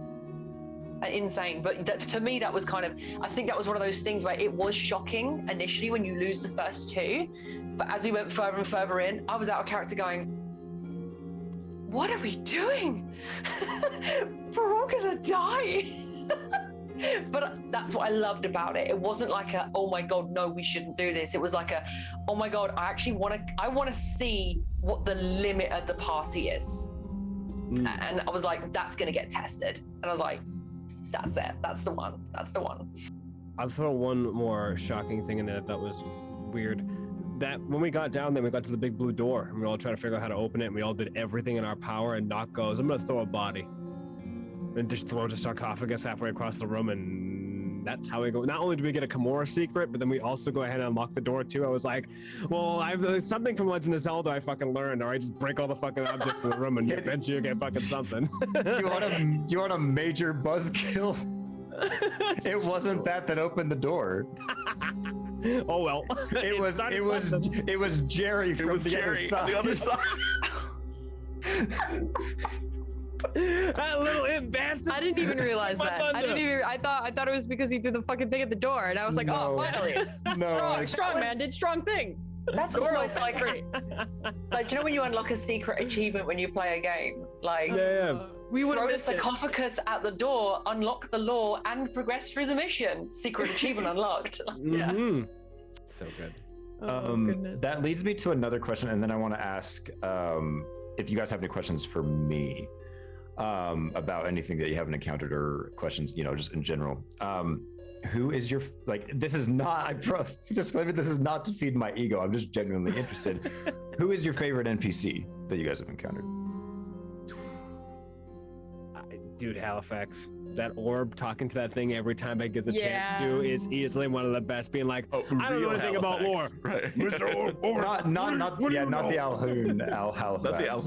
Not the Alhoonafax, but the one in the orb. The Orbifax. Orb. Halifax Thornberry in the orb. That's his new name now. Halifax The Thornberry. Orbifax. I don't know what you're talking about. I knew I was gonna make Justin laugh with that, because we were playing in a campaign and that's the voice I used for my character, and I had to come up with a voice. I was just like, I rolled for some magic items. I'm like, oh, this is really cool. I can actually put the real Halifax in here. And I'm like, I need a voice. And I'm like, it's like Nigel Thornberry with also John Cleese a little bit. Loved it. There's a lot of love for Jerry in chat. Unshuttered says Calder. I know that. Unshuttered loves Calder. I also really love Calder. I think now he's gonna suck all our brains out when we're asleep. It's great. It's a great time. But besides Calder, I really liked the first batch of people that we met in the tavern when we got the first quest to go get the fucking purple worm that we never even touched. I remember Didn't the guy? Yeah, the guy had one arm, but he was like a really big guy. He was kind of intimidating looking. Was it I just Dragonborn, remember, wasn't like, he? He was a dragonborn He was a dragon. Okay, he was a mercenary dragonborn. or paladin of Ilzaros, and he had one arm because that was the whole Yes. point of the We quest is saw to his go big get his arm. medallion. Yes. Okay. Well, it was a okay. tattoo. It's a tattoo. Oh yeah. Okay. So he had the tattoo. He stuck out a lot to me for the longest time because in the back of Wisp's mind, she kept thinking about him in terms of like, I wonder if he ever got his arm back. Like not like, are we gonna get his arm back? But like, I wonder if anybody else went out or if he went out and got his arm back. Which is interesting now that we know what we know about Wisp missing Yeah. a part of herself. That's is like Yeah, so that's why she never talked about it because there was always more pressing matters, but that's something that she had thought about for a really long time, was like, I hope he got that arm back. Iden is just and Dala too. Actually, I see them as a pair, but And I've told you why I told you why Dala is a mute, right? Or was a mute? because you didn't want to do a voice for. Well, because my Australian accent is a little, Right. I can't even do it. It's a little bit limited, my Australian accent. So I couldn't do a female Australian accent. Well, I can barely do a male Australian accent. So I'm like, I'm going to make her mute. So I don't have to do a voice for her. Problem solved. I always picture him for some reason as Reese, the manager of Flight of the Conchords. Yeah, I can see that. Yeah. Gotta tell you that alone, save your cat. Can I have a monthly kit meeting? Oh, and Hawks, she's still here. She's Australian, so I feel We real bad should now. just have had her come on and be Dala, but she's dead. So Right. If we don't polymorph him back into a human, I'm gonna feel really sad. This poor man has been a hellhound for well over a month now in game. Like well over a month, which is so dangerous. I don't know how dangerous it is in this world, but in the way rules were written, that's really kind of weird. That's bad. That's really And it's led to it's led to one of my favorite moments in the campaign, which is when he was really struggling and trying to eat things and eat meat, and you guys had to fight him Oh yeah. and almost killed him. And there was in the moment where Wisp grabbed his face as he did his fire breath, it took the full brunt of it. Yeah. That was relationship altering for Iden. I know. I don't know how it was for necessarily Wisp, but for Iden, that's why he's like at her hip all the time now. I don't think I ever got to explain after that though. She definitely got scars from it. She definitely has like kind of wispy, kind of like on her cheeks and stuff that go against her markings. She's definitely got like burn marks now, because that would have been all the layers of the 9 hells came out of that poor hound. So she felt it real bad. So I think it might be a physical reminder for him as well, which that was nuts. I really thought I was gonna die. I was like going through all my shit. I was like, I'm down. I don't know what to do. I was this close to being knocked unconscious, and I had like no spells and no nothing left because we were all going to bed. We were all trying to go to bed. Yeah, and I was like, I think she's gonna die. I was like, I think he's gonna kill her. I also want to just real quick. I love all my NPCs. I think Halifax, the Alhoun, is probably one of my favorites.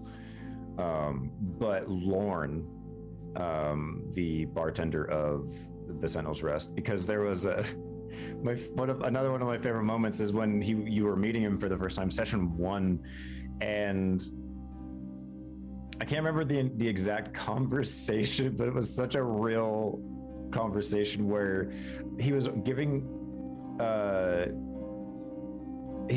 drinks, and then he was asking everybody's name, and then he looked to Wisp and he's like, and what about you?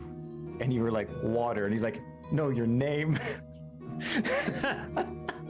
And that moment to me is just Social awkwardness has become my favorite thing to portray as Wisp. Like it's been so fun. It's been a I feel lot. like I've been scarred. That's like working in. I've worked at a restaurant for years. You know how much? Hi, my name is Derek. What can I go ahead and get you to? Water. What can I go and get you? Water. How are you doing? Water. Yep. Fuck me, I guess. Bye. Get you I want to give a brief moment of love to the Aboleth in Karina League's laboratory. Yeah, that conversation was so Little good. dude was so cool. We just chucked him out a window and we're like, well, hope you do well. Fly, The best of luck. We went You fly little- fishing, bitch. you little insanely young but insanely intelligent being. Go. You little fishy bitch, get the fuck out of here. Yeah, yeah. Get out of here.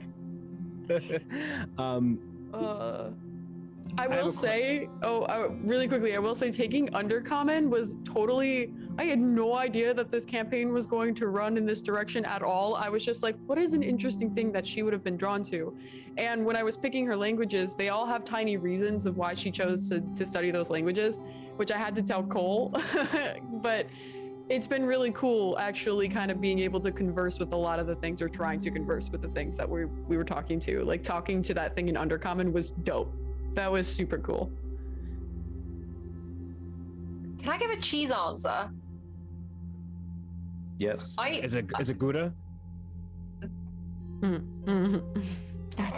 God damn it. That wasn't Gouda. All right, I'm out. No, right. It's God. Okay, basically, I put NPCs in 3 categories because I can't say all NPCs equally. There's party type NPCs: Aiden, Jerry, Calder. You've got the middle NPCs, so like your bad guys, your Halifaxes, your Waldens, and stuff like your like maybe your Kyrogens. And then you've got like your tier 3s, like your shopkeepers, people in passing by, like that small. I think the small squad of people that stopped us that in the middle of the street asking for our supplies. Basically, I don't think we. Yeah. So I don't think we really saw them again, sort of thing. But they're all really cool to interact with across the board. I want to say my party tier, I'm really caught between all. I can't really decide that it, and that's both a good and a bad thing. Although I do like Kamora's relationship to Jerry. But I also liked Kamora's relationship to Calder. I don't, whatever, it is what it is. Walden I enjoyed, but because he really got under my skin out of character. Like his blaseness. Like if your NPC gets on my skin out of character, kudos. Because you've got me across the spectrum now. I'm pissed off in all modes. And I think like kind of like proper NPC, like town guard level. I want to say that the cartographer that we've not really had, that we've not really had a chance to kind of tie up with, but he basically reminds me of frick, what's his name? Hey mate. From Korg. Huh? Korg. It's Korg. I love Korg so much. So I want to say that on that level. I'm just here to make some maps. If you could get some back for me, I can, pay you a little bit of gold for maybe. How's it sound? Yeah. I miss him. Wait till we all come like stumbling back into Hallow. Hey, And it's just been a minute since we've seen you. How you doing? I thought she was dead. We just have like chicken scratch on a napkin. Like, here you go. This is what we got. We died. But We did die. I do also want to say, did I not say pretty much from episode 1, we ain't getting that centipede. I had art for it done and everything. I'm going after this. It's gonna come back, and we're gonna have it like jump up in some random other part of the fucking map some other time. And When we I least guarantee expect it, yes. have it Like burst when we through were the having, ground. like a really nice, heart to heart in the middle of the woods God. by candlelight. The next thing you know, it's just push, like coming out It's from behind mutated, us. so it's leveled up to be a Yeah, child. I was going to say, either that It's will be fucked such a up. high level, the knock will just turn Paul's around and writing all look this at it, down. and it will It's just got not. the, about it's to got say, one arm because it ate the one arm. That's how we know it's that centipede. Like I imagine we're all eating trail mix and smoking weed around the fire again, right? And then the thing blows up to the ground behind us and goes, I am the mighty centipede, here to destroy half the land. And all of us just like all turn around with our eyes just glaring at him, just glowing red, and just be like, I might find a grub down here. I'll be right back. In the fucking ground, just fucking leaves us. Even better, like end of campaign, we're all making our way out of the city, tired, exhausted, and then like just as we get to the gates, boom, centipede. Yeah. Well, and we all literally just Nova on it. Like everyone drops their highest level ability. Or it's We all like do it's our like summons. Yep. every party member does a fucking spirit bomb. Just There we go. mean, I'm thinking like a party Voltron. You know, we all like just fuse together like Yeah, we on just Nog or fuse something. Buddy We all listening put our Honest like Rangers. magical items together to create like a giant weapon, and then we have to all hold them at the same time in the power of friendship to defeat the final enemy. yeah. Or maybe we'll summon Captain Planet, Captain Vedranis, and he'll just come on. And be like, it's just Halifax's brother. He just fucking comes out and just annihilates the guy or something like that. Fight pollution. It's so good to see you again. Only you can prevent wildfires. Are you kidding me? That thing's gonna be like 300 feet long when you get back to it. Oh, All right. cut it up and have some sushi. It'll be fine. Yeah, centipede sushi. I'm into that. Let's do it. Let's do it. So down. I do have one question, just because it's a very something that I think is a fun process, and it was a process for me too, because I didn't really understand where I was going with it until like a week and a half, or 2 weeks into our first 2 sessions. Mm-hmm. How did you guys go ahead and come up with your voices for your characters? That's a good question. It is good. I can answer this. Yeah, go ahead. Wait, was this just for Cole or for everyone? This is for everybody. I mean, Cole, on the other hand, has a fucking job and a half because he has to come up with 1,000 voices for, you know, everything and whatnot. But like, I'm curious to see, like, we all have to stick with the same voice, but obviously we workshopped it in some way, shape, or form. So go ahead. No. Here's the thing. I didn't know what I wanted to do, and I went, okay, this is what I'm going with. Literally, it was the first voice to fight its way to the front of my mouth, and then I stuck with it. I had no idea what I was gonna do. Not even I knew what was gonna come out. I literally could have went. It came up. And wait for that character. Yeah, right? Gotta kill Kimura. Crack.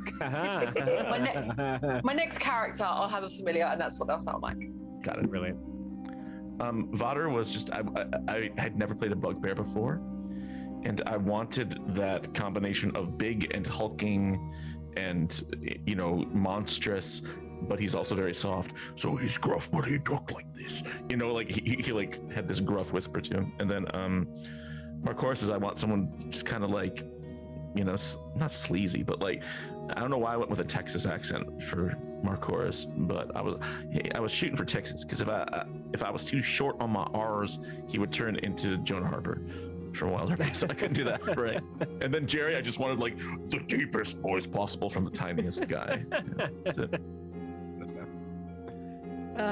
For Wisp, I wanted to do something like I felt an Air Genasi would sound like, who has been kind of like, I kind of want to take, it was more like the motif of compressed air.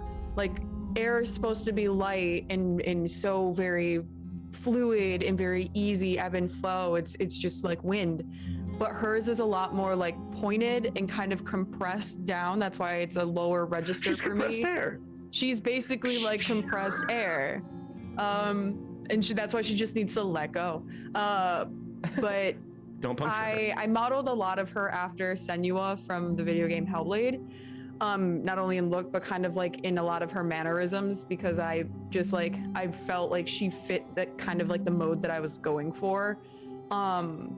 And she speaks very soft unless she's very emotional about what's going on, which is kind of what I brought into her now. But a lot of it was just trying to be pointed, but still soft. And it's been a challenge, like, especially now that she's like progressing, it's been a challenge to get back to like her original voice, but it's been a challenge within itself, and I've enjoyed it. Yeah. Oh yeah. I would say for Nock, the first 2 weeks it started off because of the fact that I had just gotten off of playing a whole spree of like 3 weeks of D'Lo Brown. It was like, hey, what's the deepest voice you can go ahead and do, Derek? Nock was D'Lo Brown for the first 2 sessions of City of Vedranis, which was hilarious. And then eventually it started to shape. I started to think of like, all right, this man's deep, but like there has to be a certain sharpness to his voice. So like immediately my mind just went to like a piece of granite, like something very sharp, very, very sharp has a very stern look and beauty to it, but like, I don't know, there's something about looking at granite. If I ever had to go ahead and voice a rock, it just seemed like something that would work. So adding a little bit of that gravel in there, adding a little bit more of the hardness to it while still keeping the depth, and something ended up working. And having the excitement, you know, because Nock is somebody who's up here or down here, and depending on where it goes and how serious he is, it's how pointed can that, you know, hard rock exterior be elaborated on the voice. But that's what I got. That's what I got as. Which voice are you wanting me to talk? All of them. All of them. I mean, if I had to pick my favorite, I would actually have to go probably with Halifax. Which one? The Alhoon. For Halifax, I was heavily inspired by Matthew Mercer, to be perfectly honest, because he did a Illithid in the first campaign where he. Sorry, who's this? Just some guy. Some amazing guy. When he did his Illithid, it was a lot of intakes of breath and a lot of speaking as you're breathing out. So, and that's where like with Clarota, and that's where Halifax is like because it's very strained and he's pushing out air as he's speaking, and so that's where I got the inspiration for that, and it just happened to create the most ridiculous clip of where I was enjoying my cocktail and someone asked me a question and I had to answer. Just give it to me one time. Give it to me one time. Cucumber. It's so good. I also want to give I wish like Danae was here just one more time because I loved Lady Laura's voice. Laura's voice was just just everything felt like it was just kind of like bursting out like air, you know, like yeah, you know, like oh, she did a great job. Good vocal pattern for sure. Really fun. We might be wrapping up here quickly. I just wanted to ask, does anybody else, viewers, cast, have any questions that they would like to ask? Anything that y'all missed or anything like that? I actually had a question, if I'm Okay. allowed. Yeah. I want to know, if at all, if you could go back and change one interaction or decision that you have made in character, would you, and what would it be? One decision of a character or Yeah, so like event? maybe the way an interaction went, what you said to them, maybe you held your tongue on something and you kind of wish you hadn't, or you're glad you did, but you're curious as to what could have happened if you didn't, sort of thing. Like, so say for instance, during the battle in the crypt where Voda went down, Kimura took too long to disengage from where she was to get over to where Voda was. And my one regret, probably both in and out of character, was I did not move quicker to get down there. So that would be my one, for example. I shouldn't have never gave away that trophy to that fucking market bitch. Should have never did it. I should have kept my thunder hands, man. I should have kept them shits. But those are so cool. Those are so cool. That was my magical item I went ahead and gave away. So it's like the one thing that I got at the beginning of the campaign that I could have kept along with me. But if anything, that'd be the only thing. I'm the worst. I have no regrets. None. No regrets. Neither do I. I don't have any regrets out of character, but Wisp regrets not immediately killing Sigismund in the altercation when she kind of like came up to him and was like, you are the fucking root of all this evil, you deserve to die. Like I really regret not being an assassin rogue at that moment, because if I was equipped with more of the ability that she would be able to kill him 100% with what she wanted to do, I would have done it. Oh man, I wish you winked that Knock. I would have done it, but I didn't want to incite a panic, and I didn't want to jeopardize what we had already been doing. And there were a lot of like other out of character decisions that I thought would go down a negative road that didn't deserve to, based on that decision. So I didn't. But if there was any more of him egging her on in that sort of way, or if something was said that kind of like really flipped the lid, she would have given a look, and she would have tried to kill him in one fell swoop. I don't know about Marcoris. I will say that I felt awful when Dala died. Yeah. Especially because we had to deal with Aiden's sort of reaction to that. Yeah. And like losing his sister. And so that is like, if I could have changed that, Justin would have. I don't know about Marcoris. I don't think he would have.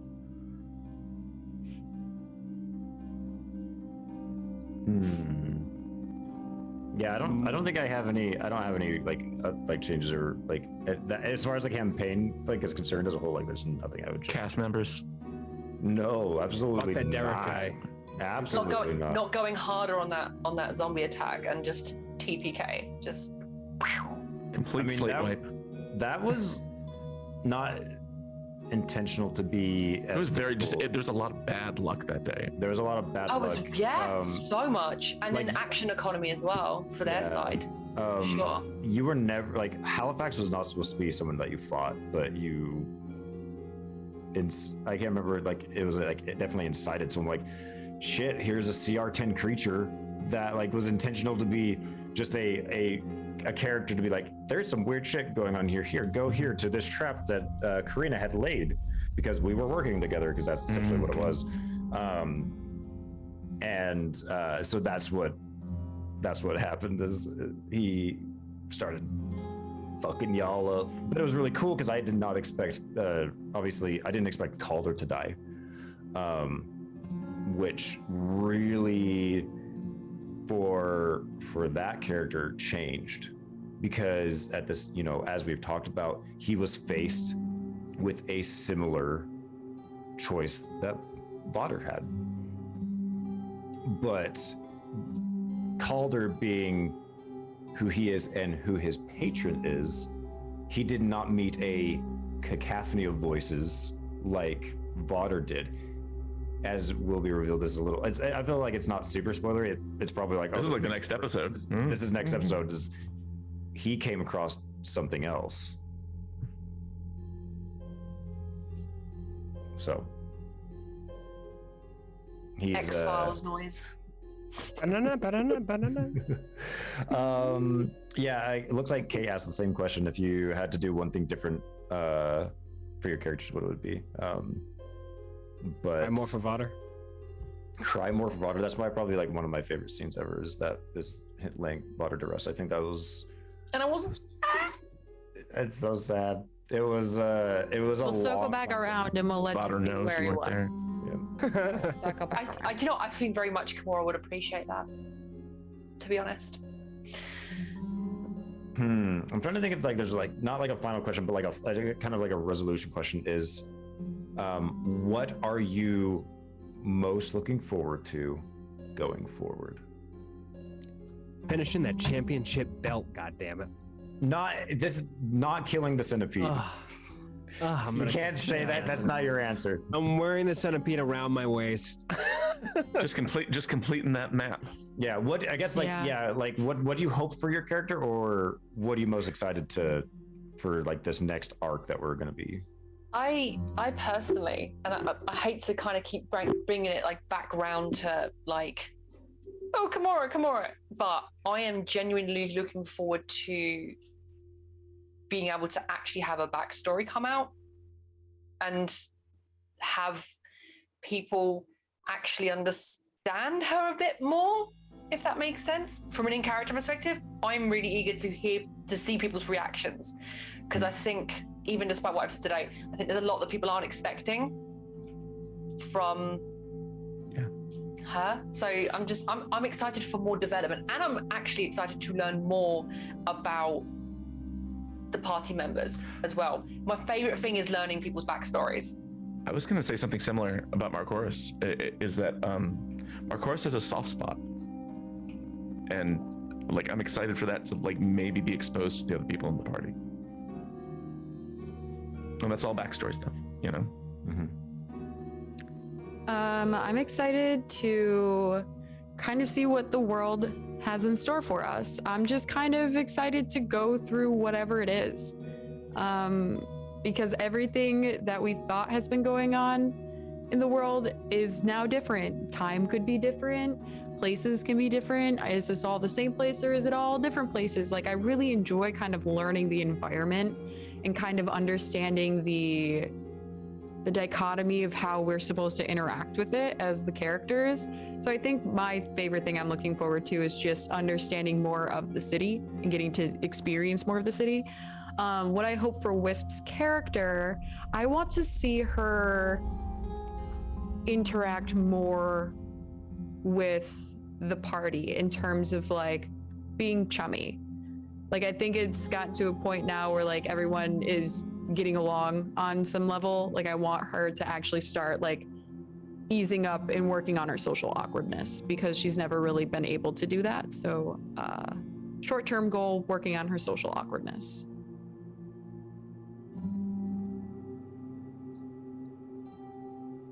Did you answer, Derek?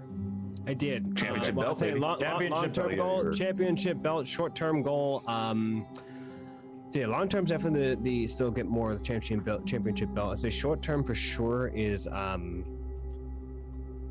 figure out what is up with all these plates. There's a lot of plates going on, and Nock's confused. Nock doesn't really understand like why is there so much China and why does it mean so much to everybody? Like, you have one person who's from one part of this plate and another person's from this plate, and why are these It's the best plates analogy being stacked together, like, but they all don't fit on the same stack, and it's just weird doing the dishes. It is weird. So, doing like, dishes. That's my short-term goal, is figure out why the dishes don't go ahead and stack correctly. Yeah. my favorite analogy we've ever come up with for So describing good. the planes of existence. Super barbarian. It's super barbarian, but it's so true. It's honestly a very realistic way of looking at how it's divvied up. So it's very funny that he caught on immediately to that, and it's just like this, like you said, like this constant metaphor of like, why doesn't the dishes stack up? It's all China. Like, it's every time you get it to a literal point with Nock, it fucking cracks me up. It's so funny. Is knockout Drax? Is it Drax? Is that his name? Drax the Destroyer? Yeah, from Guardians of the Galaxy. Mm-hmm. Is knockout Drax? Yeah. Why Gamora? Oh God, Gamora. Yeah. Yeah, there you go. Yeah, so Uncharted says, I hope they get to revert the Hellhound form of Aiden. I really hope we see more of the Midnight Peddler and maybe more of a story unfolds for him. For me, I'm really excited because I'm still delving into this world as well. Like, I don't have all the answers yet, to be perfectly honest. I'm excited to raise the stakes even more, which I feel like the stakes are already pretty high, but like raising the stakes, it's a lot of meat. Introducing characters that we have heard of, but we have not seen yet. So I will name drop Prince Yurik. Will probably be seen soon. Leovold the Craven will probably be revealed soon, which is a name we've heard several times. I really hope one day you guys come across Mephistra. I think I've told you. Is that the dragon? That's the dragon that's in the city. One of, maybe not. I'm really excited to delve just more into like different lores of like this world and like the other worlds that like have influenced Vedranis as a whole. But I've got some very vivid images specifically for Prince Yurik and Leovold. You have seen, I have described Leovold to you guys, who someone had a dream or a vision in which they saw Leovold in the throne room with Yurik. He's the person with no eyes. Like, there's no eye. Yeah.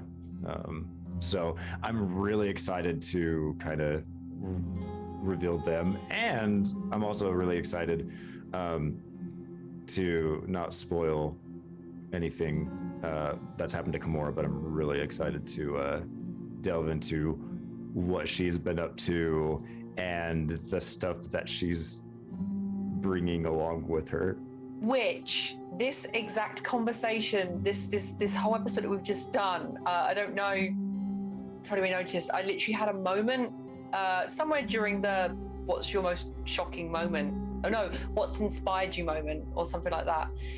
I just had a revelation that I want to talk with you, Cole, afterwards. But I had just this conversation alone has sparked a very interesting idea. So Hell yeah. Hell yeah. yeah. Well, I think that's it for us tonight. We are doing a little bit of a short talk, even though I could probably talk about this for hours. It was really fun just to kind of like talk about our feelings. We didn't really go like chronologically and talk about like everything, but that's, I mean, there's 80 plus hours of content to even talk about in 84 hours, which is insane. This is and has been the longest campaign that I've ever played, and probably, if not one of my absolute favorites. It's been amazing. You guys are an amazing cast. Like, you bring so much. It's been amazing. So thank you guys for being amazing. No, you. No, I'm about to say, no, you. No, you. no. You're breathtaking. Yeah. But thank you everybody so much for hanging out and chatting with us tonight. We appreciate it. Thank you for the subs, the follows, the bits, everything like that. We appreciate you and love you so much.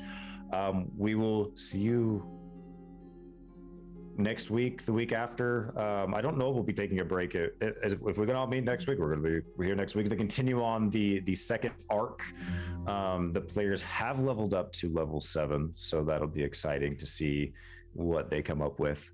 Cough, cough. Monday, Flames of Freedom, cough, cough. Yes, let's go around and just say what you're up to this week. We'll do a normal closeout. I will say my bit after. So let's go reverse order. Isla, let's start with you. What are you up to? Where can we find you? If you want me, you can't have me, because I'm nowhere and everywhere at once. I'm talking such shit. It's 3 a.m, guys. Cut me some slack. No, it's I'm not streaming anything at the moment. I just don't have time for it. But I do make time to play here on Thursdays as Captain Kimura Thunderthorn, who's, you know what? We're going to have a little less, I think this second up, we're going to have a little less Captain and a little more Kimura, I think. A little more Cam. Okay? We're going to have more of Kimura. Yeah. Okay. You said Cam. Cam. A little bit of Cam. Going on a Sunday, a little bit of Cam. A little bit of Chardonnay. A little bit of Merlot. She's definitely deep down a Karen. No, she's Captain Karen Thunderthorn. Oh no.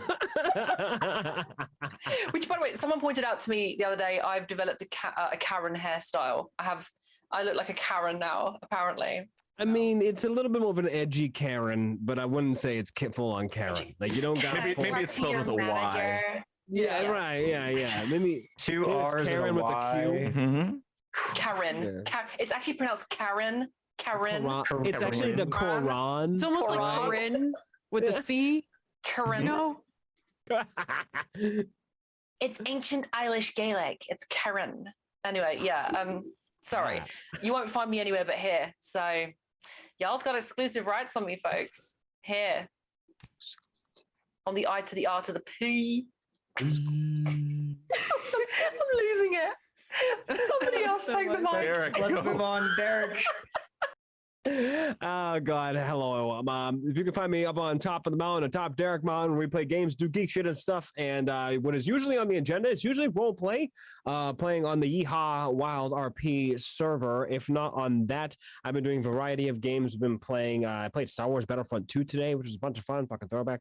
And we just got ahead and got Dying Light 2.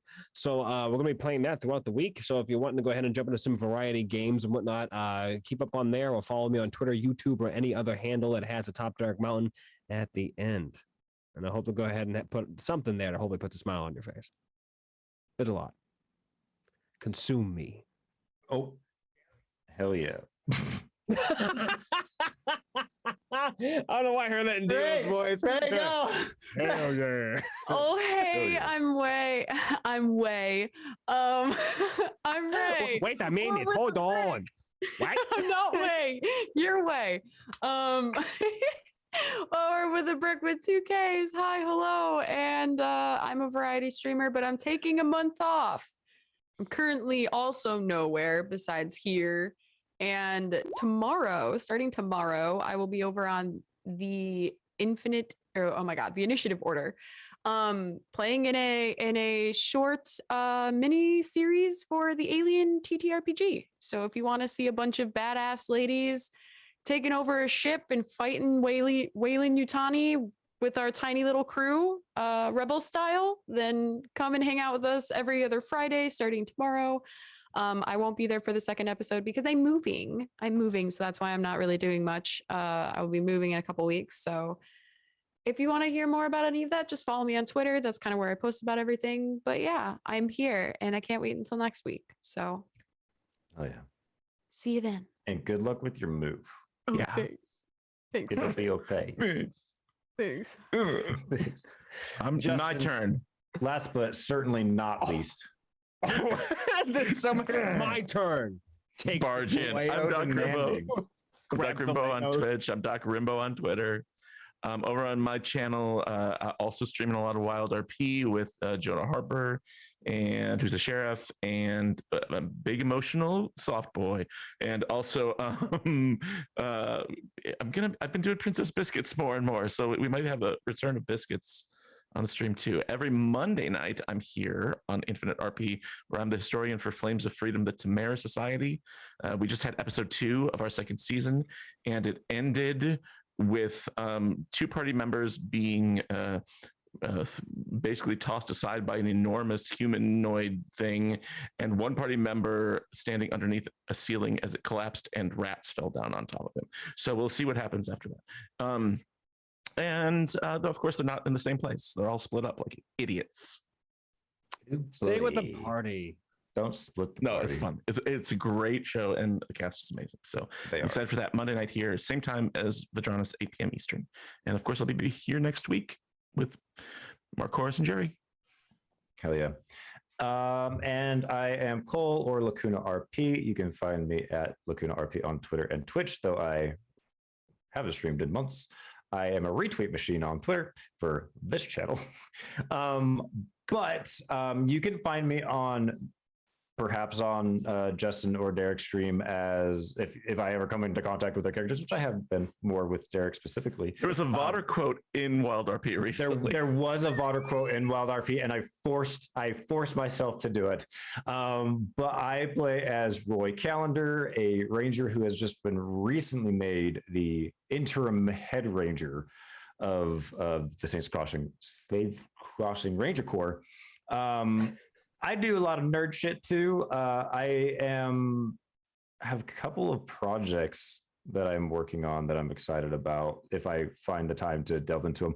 I'm working on my own tabletop RPG system that uses cards instead of dice, and I may or may not eventually be working on a comic with our wonderful artist Unshuttered. So if I ever get to going on to that, which I have ideas, it's a sci-fi horror that I'm really excited to kind of delve into. So you can check that out whenever we get working on it. So but yes, thank you guys so much for hanging out with us tonight. Please play, stay tuned. After the credits, we're going to be rating Indoor Adventures. They're playing City of Mist, a game that I'm actually extremely interested in playing and running. I've got that game. We might need to play it. But please go give them some love. And we will see you guys on Monday for Flames of Freedom, and Thursday for the next episode and the next arc of the Lost City of Vedranis. We love you. Please stay safe, be happy, and we'll see you guys next time. Bye-bye.